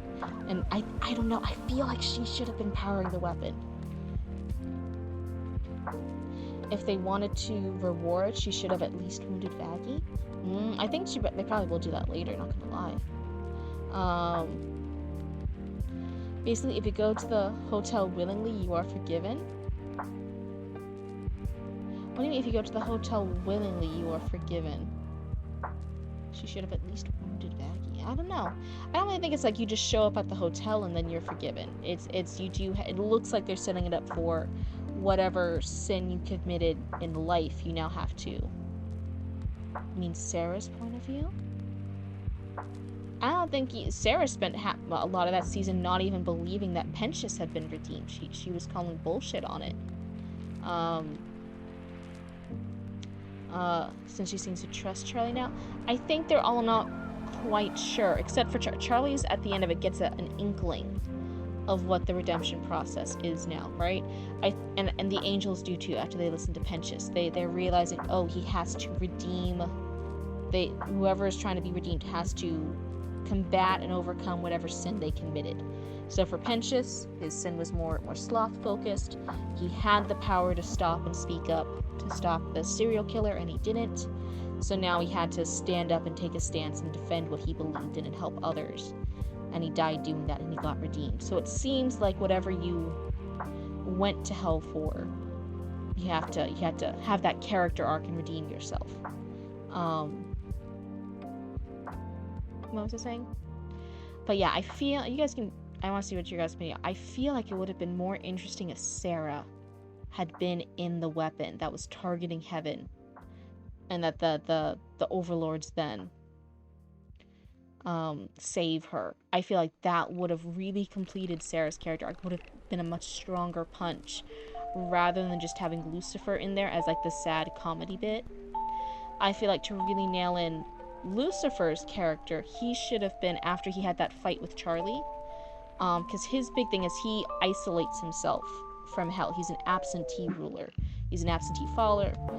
He's very absent. He isolates himself because of his depression and anxiety.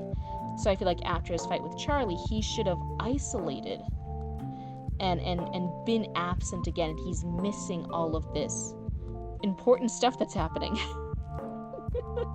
To further highlight, hey, every time you retract, every time you self-isolate, you're missing big, important, scary stuff. Like, you need to be more involved. You need to focus more.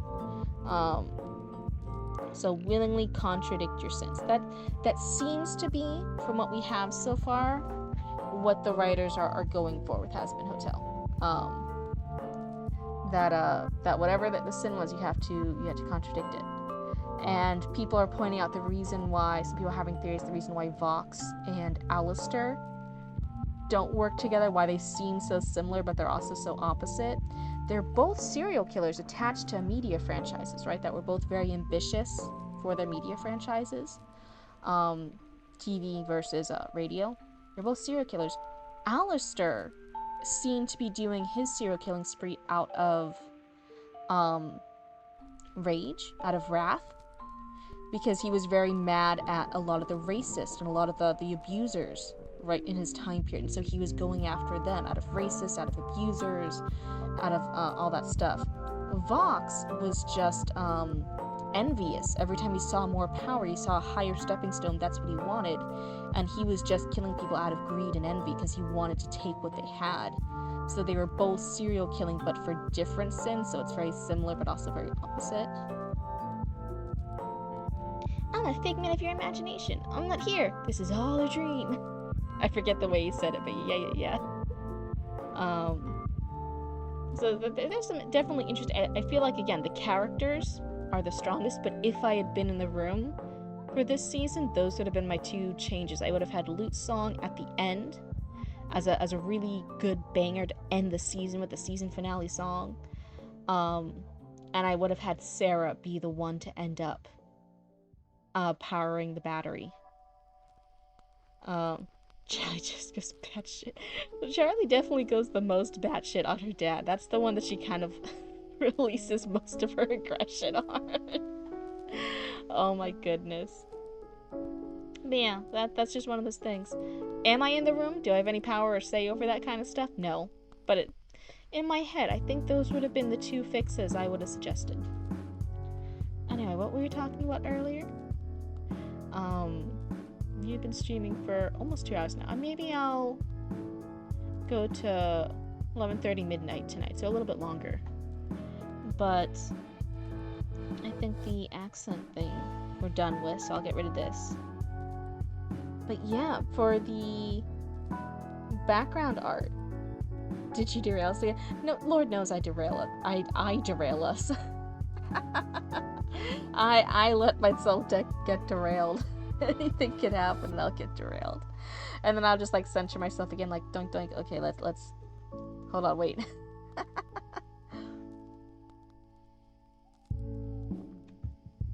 Okay, sorry, that was a sippy. But yeah, I think the background art, so that would background art for in the future, I actually want it to be the parking lot near the woods. Hold on. The parking lot, the woods, like the swampy woods, and then the abandoned 811 parking lot, dumpsters and stuff, that me and Roots hobbled together all of our streaming equipment for in our lore, and that's where we're streaming from, in the abandoned 811 parking lot. I think that's what I actually want the stream background to be. Yesterday I was half done chapter 9 of book 3, and then went on our tangent on your protagonist. Oh my goodness. What were you talking about? Were you just talking about like your protagonist story in general, or are you talking like shit about your character? Because maybe it's just me. I love talking shit about my characters. It's a bad habit I have. Like, if I still don't have a character who's named and I'm like writing out the plot, I'll start doing things like, oh, this character here, like, still not named because F her, she doesn't have a name yet. She doesn't even deserve a name. I'm half tempted to kill her off. Why don't you have a name yet? Be easier to name. F you. Da da da da. You're going here. I'll absolutely shit talk my characters like in the writing, in the rough draft. Oh my god, it's bad. Just about her in general. Yeah. But jeez, book 3. Book 3 is really impressive. That's really that's a lot of work. Is book 1 and 2, are those just your passion projects? Do you have them just for yourself? Are they available anywhere? Are they self-published? Are they traditionally published? What's the download over here? What's your work done? You trash talk your book 2 antagonist a lot though. Oh my goodness. Lots of oh, those are cute cats. Little Halloween kitties. Those are cute. I like those. You're editing them currently for publishing. Nice. The big thing with sometimes publishing doesn't always want to accept a series. That's like a harder sell. It's not the hardest sell. Lord knows there's other things that are hard to sell. But yeah, work on polishing up that book 1 and see if see if you can get your agent. See if you can get an agent, and then get that shit to a publishing house. Be like, hey, pick up my stuff. I've written 3 books worth. Give me money. Oh, sorry, I hit the microphone again. My bad. Cryptid, have I seen your book cover? Oh, you already have a publisher. Oh, you're in the editing trenches with a publisher. Sir Chatty Matty, that's so exciting. I mean, I know it's also a lot of work. Lord knows none of us like doing edits, but that's so exciting.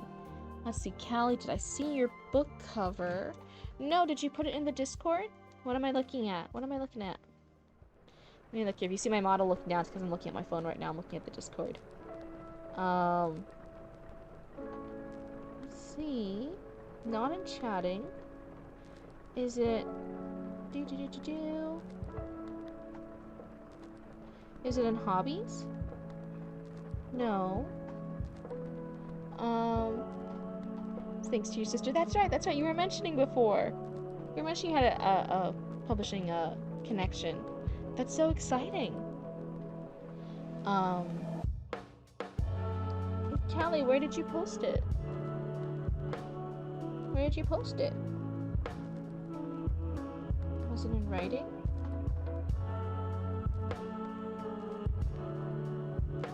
The last book cover I saw was from Alora. That was the Killing Her Innocence one with the deer and the hunter target. That looked really cool. That's the only book cover I've seen. So if you want to see, you gotta let me know where it is if you want me to see it. You had a 2 a.m. meeting with the publisher last night. He's in Greece. Oh god, those time zone differences must be hard. You have full creative control and everything, but he's in charge of publishing and marketing. Yeah, that's so exciting. Yeah, I think a lot of people don't always understand with editing with the publishing house that some people were like, oh, they're gonna have me change everything. They're gonna take away my author voice and my ideas and make it into something it's not. That's not what happens. They normally... you just gotta have like, oh, this scene's too long. Shorten up this scene. Add an extra scene here. Clear this up.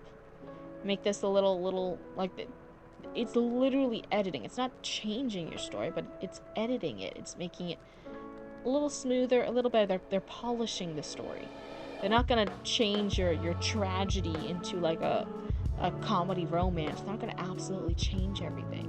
They're just gonna, like, you know, polish it up, make it a little bit better, have you do the work to tighten up the scenes and make everything better, and then the later edits are spelling and grammar and stuff.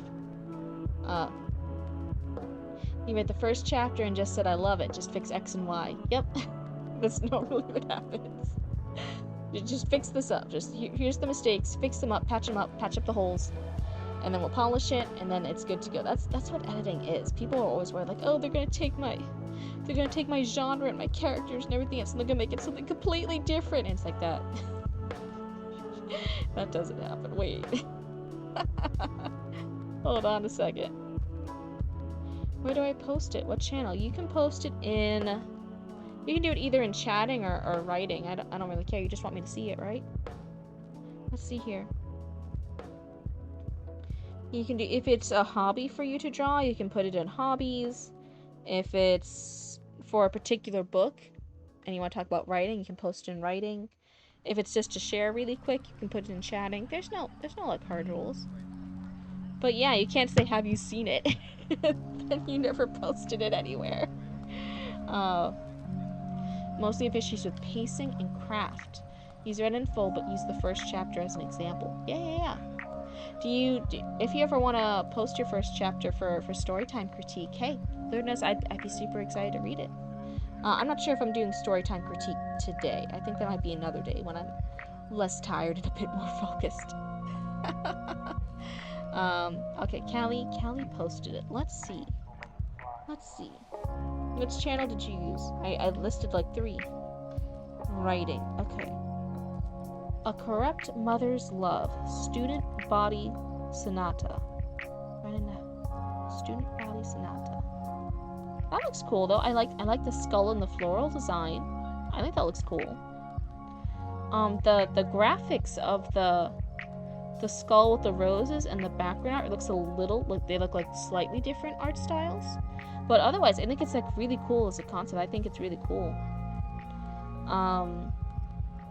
Yeah, I really like it. I like the flower and skull motif. I think it's cool. I really like the colors. I think it's super cool. But yeah, the two different art styles are a little bit different. That's like my only, if you're looking for critique, that's the only critique I have.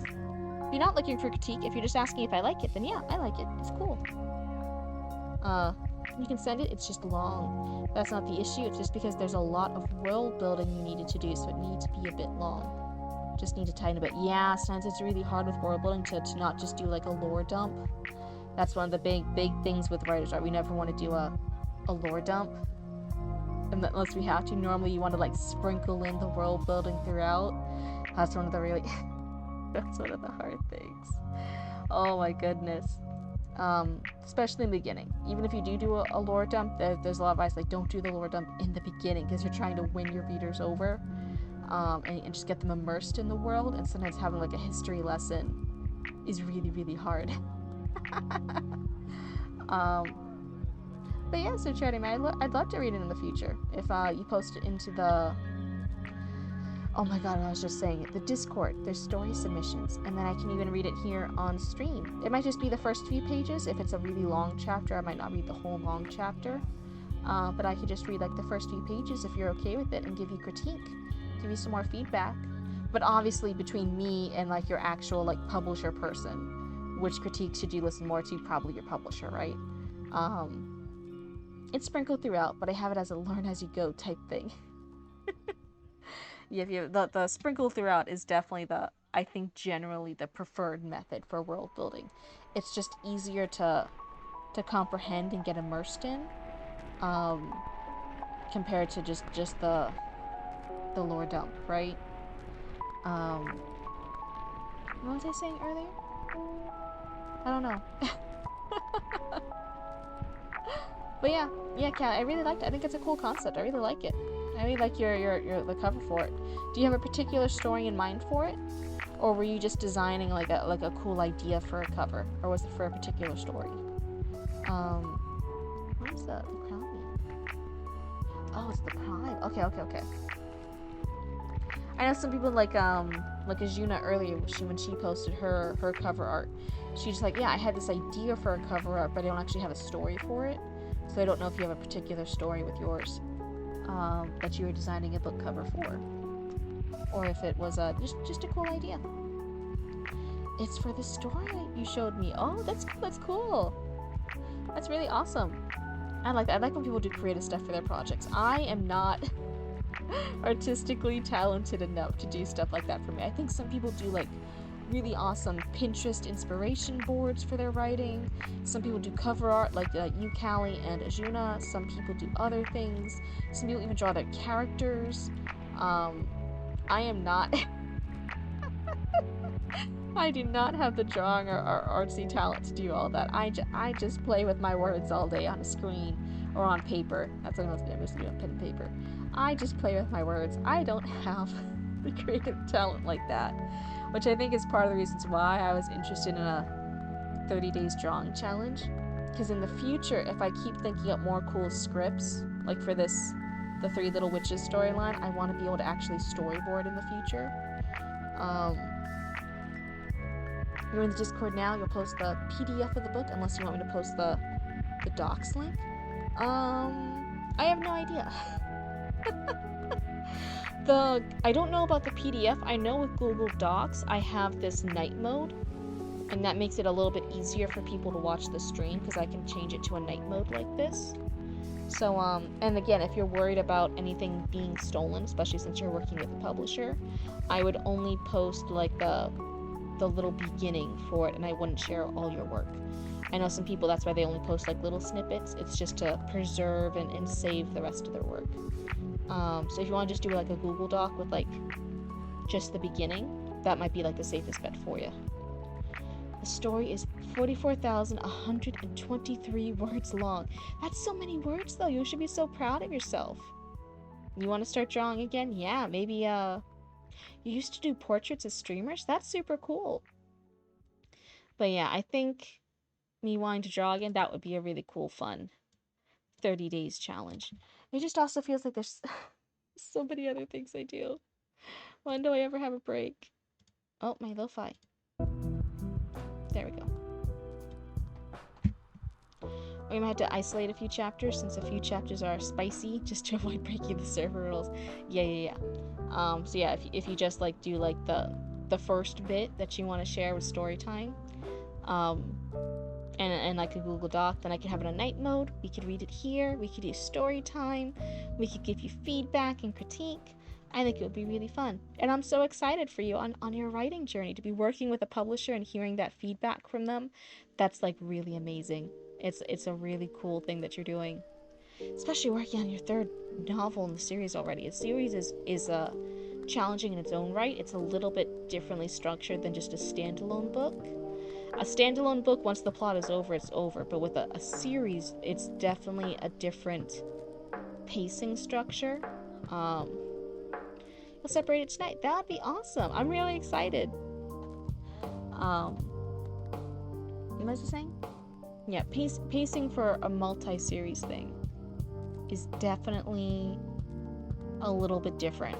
Just because you don't just have a character arcs in a singular book, because the characters should still be evolving and changing and stuff happening to them in the singular book.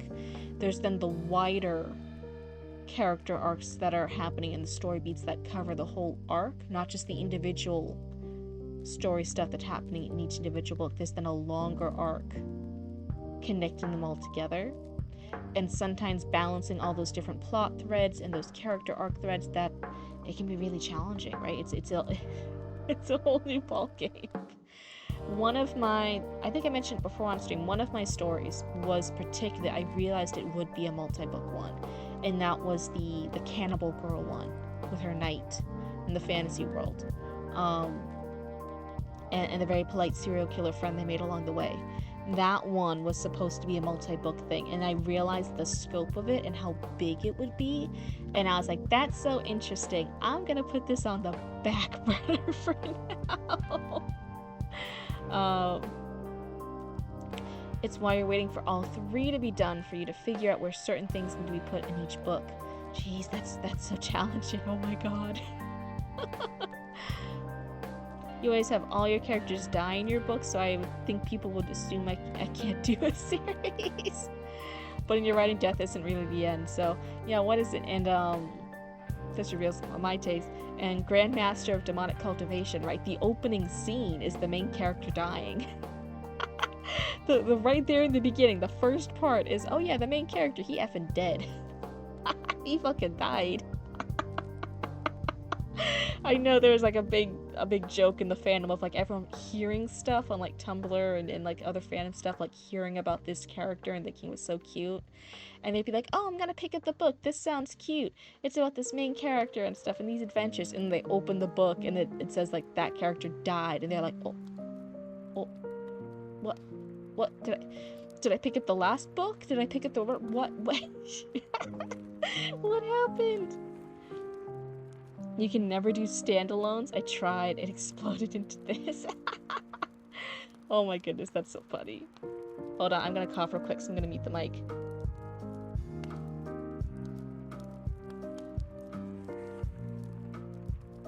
Okay. I got that cough out. That was horrible. But no, that's really funny. You actually can't do standalones? Oh my god. Hold on, let me take a sippy. I feel maybe it's actually 50-50. I don't know. Maybe it's just my internal bias. I feel like most writers might be more inclined to just do standalones, or like one really big epic one. Sometimes they want to do a multi-story trilogy, or just a multi-book in general, not necessarily a trilogy, but like multi-books. And then they sit down and try to figure out their plot, and they're like, oh, actually, yeah, this is just enough plot for like one book. This isn't enough plot for multi-books, even though I want it to be multi-books because that sounds cooler. It's just enough for one book. There's the Skullduggery Pleasant author, the person who wrote Skullduggery Pleasant, and I think originally, I could be getting the exact numbers wrong, I think originally it was supposed to be 3 books, and then they're like, no, this is really good, well, we want more books, so he's like, okay, and then I think he extended it to 7 books, something like that, and then that was the end. Right, and so that was the end, and that got pushed out, and then more people liked it, so then his publisher was like, okay, we want more books, so he's like, okay, I'll do another 3, and they gave him the contract deal for another 3 books, so he did 3 more Skullduggery Pleasant books, and then that finished, and that was like the second or third ending, and they were like, actually, these are still really great. Can we have more? So he's like, fine. So then he got another contract for 3 more books. And they just keep extending it all out. I mean, in this universe alone, he has 17 books outlined at least outside the trilogy you're writing. Oh my goodness, that's a lot. That reminds me of, is it Tamara Pierce? Who has like this whole entire world, and then there's different book series based on different timelines and characters within the books, within that world. Like, you know, this series, it's like 3 series, is about this one ancestor here going on these adventures. This other book series is like later on in that world's history, and it's following this other character for like several books. Another book series is following like the descendant of this character. And it's like one world, but she's choosing different characters throughout that world's timeline. I think that's Tamara Pierce, if I'm not like completely mixing people up and like completely butchering an author's name. But yeah, she's really talented in that. I liked her writing a lot. I don't think I've read all of her books, but I've read a lot of them. What was I saying? But yeah, I feel like having that really big world project. I'm worried. Okay, this is my worry after the big blow up with the Age of Scorpius drama on TikTok, right? Because that's like a whole entire fantasy world in that person's head. And I'm worried now that some new readers, right? Because TikTok tends towards a younger demographic overall, and so that was like a lot of like younger readers were looking forward to that Age of Scorpius series. I'm now worried that with the blow up of that series, that it's going to turn a lot of new younger readers off from getting involved in those kind of stories of like an author who explores a world in different series and different characters and different points of time, like Tamara Pierce, like Age of Scorpius was going to do, like you're talking about with your project. I'm now worried that a lot of newer readers won't be as interested in that anymore because they'll just think it's a scam. And I'm like, no. Some writers can do it really well. Anyway, that was my little soapbox there.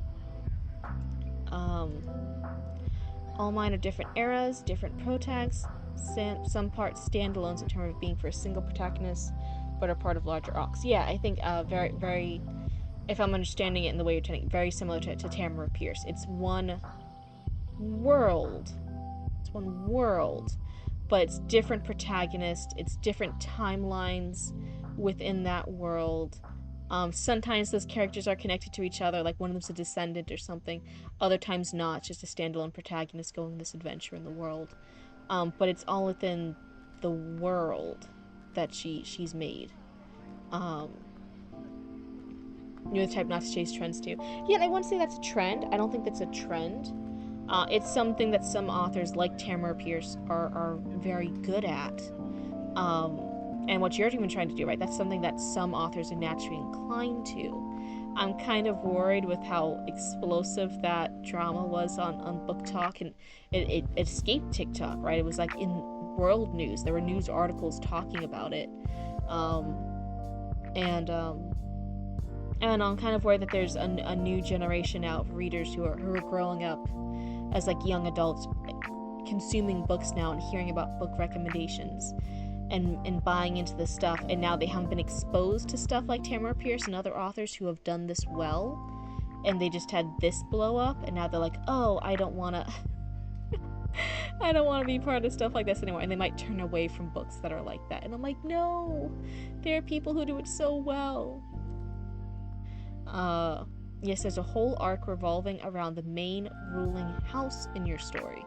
So you had to have novellas based on the heirs, leading to a larger finale with the modern day heirs. Yeah, the other thing to keep in mind too is sometimes readers won't necessarily consume every piece of media from your franchise, or they'll even read it out of order. So each thing too has to like kind of stand on its own without it. So if people are reading the book where it's the finale and all those heirs are together, they have to like understand it without having read the novellas, and it's just like, oh, if you want to, here are the novellas, right, that will explain each of these heirs, like the past and stuff. That's one of the really hard things with making these worlds, and those really big, not a franchise, not like it, but you know, like it's like a bigger franchise. You have to be able to consume that piece of media on its own, and still like it and still be engaged with it. That's one of the hard parts. What was I saying? Anyway, it is 11:47. I might just go for a little bit longer. If there's any topics you guys in particular want to talk about, I might end this at midnight, because there's still so much work to be done in the business leading up to Christmas. So many people are placing in the orders. There was some lovely person who placed an order on our Etsy shop, and they then left a message right away. And most of the time, there's a lot of people messaging our Etsy shop this time of year being like, hey, I know I just placed the order, and it said it won't even ship to, like, this date, but I was really hoping I could get it in time for Christmas. I bought it for my granddaughter. I bought it for my child. I bought it for this. Can you please ship it soon? That we can get here in time for Christmas. And I'm like, okay. And we make all this stuff too, so we had to like make it all and ship it, and sometimes there's like 20 other people who bought derpy patches, so I'm still behind on making all the derpy patches. So anyway, it's not unusual. So somebody bought something and then they sent us a message right after, and I went over to the computer desk and I opened up the message to see what it was, and the person was like, I just bought this for fun. It is not for a holiday. It's not for a timeline. Take whatever time you need to do this. It's not a holiday rush. It's not a last minute Christmas gift. And I was like, it was like 1 a.m. and I almost cried. They like wished us a happy holidays, and I messaged back and I'm like, thank you so much for letting us know. Happy holidays to you too. But honestly, I was almost crying. Just from somebody going out of their way to message us like, hey, I know I bought this during holiday season. It's not for the holiday rush. You don't have to rush it. You don't have to ship it in time for Christmas. And I was like, I love this person so much. This is the best customer ever.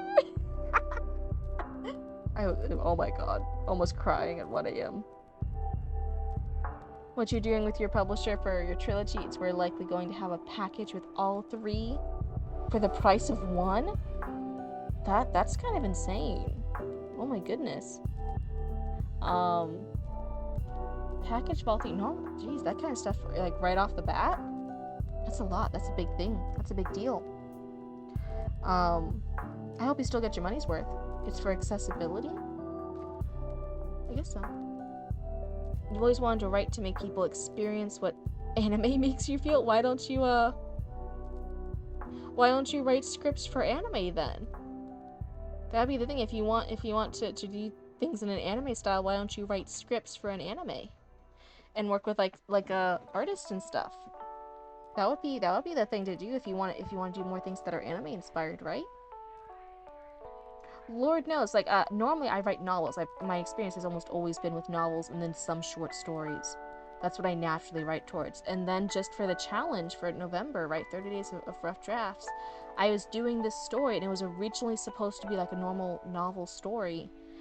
But as I was picturing it, I'm like, no, this needs to be, not anime, but it needs to be animated, right? There's a particular style, there's a particular way the story needs to be portrayed, and I'm seeing it, and it's supposed to be visual. It's not supposed to be with words. It's supposed to be visual. That's just what this story wanted. That's what this needs. And so now I'm writing stuff out, but more as a script, right? This is the big challenge of writing things for script, and then going to be talking back and forth with a storyboard artist and doing all the different things with that I'll be showing you guys. But it is sometimes realizing like what type of stories you want to work with, what media you want to convey your stories with. Do it that way. Some people really want to do things in comics. They visualize. They like, this story needs to be like a comic or a manga or a visual novel, right? Those are all a little bit different. They're like, this needs to be told in a particular way. This thing needs to be animated. This thing needs to be live action. This thing needs to be a movie versus an episode, right? TV episodes. This thing needs to be a cartoon. This thing needs to be a book or a novella. I'm gonna learn how to draw in a weird, unique style to match your weird, unique writing. And then illustrate your own books. That would be cool. That would be super cool. So it would be like is it just like occasional book illustrations, or is it for like a visual novel type thing? That could be cool either way. Maybe you'll join me when I try 30 days of a drawing challenge, trying to get good at drawing. I'm really excited for that. It might not be in January. It would be cool if it is. It'll just depend on how I'm feeling after the new year. You know what I mean? But I'm having the urge to do drawing again, just to get back into, not get back into, I never started it, but to do this idea of storyboarding for this. I'm working with a storyboard artist now, but depending on how that goes, it might just be realizing financially I might have to do my own storyboards to get the idea that I want onto a physical realm, right? Either on pen on paper or visually, like here on the computer. And yeah, it just depends. It just depends. What was I saying?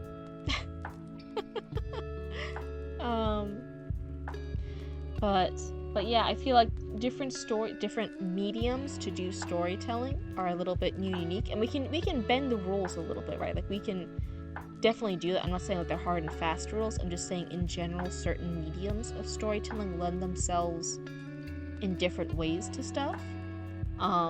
Something that is really, really good in a movie doesn't necessarily translate well to a page, like a book. Something that's a really, really good book doesn't always translate well to an anime. There's just different things suit themselves to the way that they're portrayed in. And what was I saying? And yeah, learning the best way to convey your story. The way that your story is supposed to be told is important. Portraits of the characters on random pages, and I got the idea to do charcoal fingerprints with my different fingers to represent the dispositions of each characters.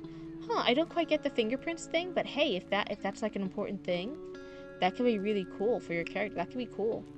I like the idea. Let's see. For your one thing, you have 7 novellas and 4 novels planned. That's the ruling house stuff you mentioned. Oh my goodness. The war that happened in it has been mentioned in your trilogy, but the details are vague, minus a few results of certain battles. Yeah. That's cool. Man, that's a lot of stuff. And I know you're saying it's for accessibility and stuff, but I'm like, man, the 3 books in one. Sometimes people just want to not necessarily commit to all 3 books of a trilogy. They might just want to dip their toes in, right? They might just want to try a book 1. Like, is this something I like? Let me buy book 1. So just keep that in mind too. I mean, your publisher knows too. Why am I saying stuff? Your publisher knows best. I don't know shit. Why am I talking out of here? I'm gonna stay in my lane. But yeah, charcoal and different portraits of the characters. It might even be cool to do a portrait of a character each time like that character's introduced, so the readers can like see what that character's supposed to look like that they're reading about. That could be really cool. I like it. I in general, art stuff is always good, right? It's not necessary, but art stuff is cool. But otherwise, I feel like I'm kind of getting aware of that. I'm just putting it out for those who want it, so it's still accessible. That'll be cool. That'll definitely be cool. I like it, Stitch Animatic. I'm excited to follow along with your writing adventure, your writing journey, and see where that ends up. I think it'd be a really cool, impressive thing. What was I doing over here? Yeah, otherwise, we've been streaming for a little over 2 hours here. It's about to be midnight. I would normally go longer, but I definitely feel like I'm being a little crazy. Where do I put it, by the way? The chapter? There's, in the Discord, there's a place called Story Submissions. And that's where, you put it there, and then the next time I do story time, I'll go through the story submissions, and I read them aloud on stream for as long as I can, as long as my voice is doing good. And then at the end of it, I give 1 or 2 pieces of critique that I think are the 1 or 2 most useful, the most valuable pieces of critique that would bring the writing up to or the story up to the next level. And you don't have to follow the critique. The critique is given for free. So if you don't like it and you want to put it in the trash, you can put it into the trash for free. It's all fine. But yeah, at the end of it, there is 1 or 2 pieces of critique. And otherwise, it's a really fun time. It's really good. It's never ever mean critique. It's never ever bashing anything. It's just, I think in the writing communities, a lot of writers are genuinely looking for critique partners. And it's sometimes hard to find it. So I did want to do that when I was becoming more and more engaged with readers and writers here on stream. I'm like, yeah, if you guys want critique, not in a mean way, not in a bad way, but genuine critique on how do I get better? What's another set of eyes on my work? How do I make it better? How do I make it what I'm trying to convey? That's what I wanted to offer here. Take all critiques into account. That's a really good thing. You take it into account. That doesn't necessarily mean they're all right. Sometimes people can give you a critique that doesn't work. And that's important to realize it. But it's also, I feel like there are 2 different people. There's somebody who like tries to do everything for all their friends, and then their story's like just whatever their friends wanted. It's not the story they wanted to tell. And then there's people who get really, really like a knee-jerk reaction is to reject any and all critiques. It takes that balance of accepting all critiques and then shifting through it, and what do these critiques actually mean? Which ones are actually valuable for what I'm trying to do? You'd mark each page with a finger to express what personality the character has. So the pointer finger might be independence or leadership, and you might use it when the character transforms or grows for more dependent. Oh, jeez. If multiple tell you the same, it's something you see as a priority. Yep. And that's when, like, we've talked in other streams about building up your critique circle, whether that's having multiple beta readers, critique partners, people who get the story you're trying to do and that you trust their advice from, editors and stuff like that. Having a wider thing, not just 1 set of eyes, but multiple sets of eyes. Having that variety. And then, yeah, you're right. If it's multiple people telling you a thing, it suddenly is like, oh... this now has a little bit more weight, because you can sometimes tell like one person like, no, you just don't see my vision, you don't see how this is perfect and amazing, everyone else will understand what I'm trying to accomplish here. But then you give it to like a group of like 15 people, and all 15 of them say like, hey, I don't get what you were trying to do with this. Then you're like, oh no. Maybe I need to reevaluate. Maybe not everyone does understand what I'm trying to do with this artsy thing I was trying to convey. Maybe I do need to make it a little bit more clear. Definitely that having multiple pairs of eyes always helps. As long as they are like one of your target audience and people that whose opinion would work with the thing you're trying to do. Like if you have a lot of romance lovers and they never read like silly stupid comedy, like slapstick comedy, not silly stupid comedy, you know, like the slapstick kind of like fart jokes comedy, then it doesn't matter how well of a comedy you write for comedy lovers, because you've got like romance lovers reading it who don't like that kind of comedy. They'll never like it, so they'll always give critique on the comedy because they're not your target audience.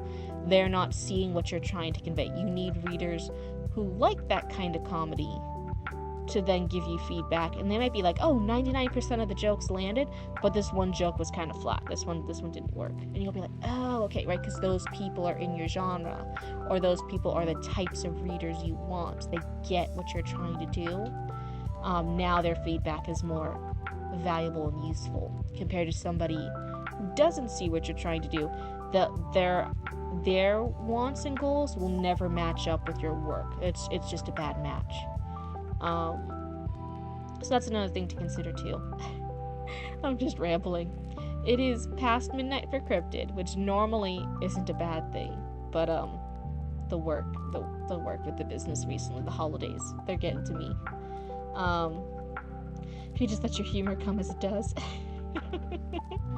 But yeah, it's late here. I'm not even giving you guys good entertaining stuff anymore. I'm just yapping. So I think I'm gonna end it here. I won't be on stream tomorrow, because that will be my off day to catch up with more work on our Etsy shop. The next day, I'm in talks. Right, I'm in talks. I've been yapping. I've been yapping with Penny, the other VTuber, Penny. And we might do a collab stream. Not tomorrow, but the day after that. And I'm excited for it. It will be nice to actually like relax and game a bit and like have fun with some other people. So I'm definitely looking forward to that. So that's coming up soon. But for now, I think I'm gonna end it here. But thank you guys so much for hanging out. Thank you guys so much for listening to me blab and actually caring about what I say. And otherwise, have a wonderful night and happy holidays. And everyone drive safe. Everything on the roads is crazy during the holiday season. Everyone be safe. But otherwise, goodbye. Have a good one.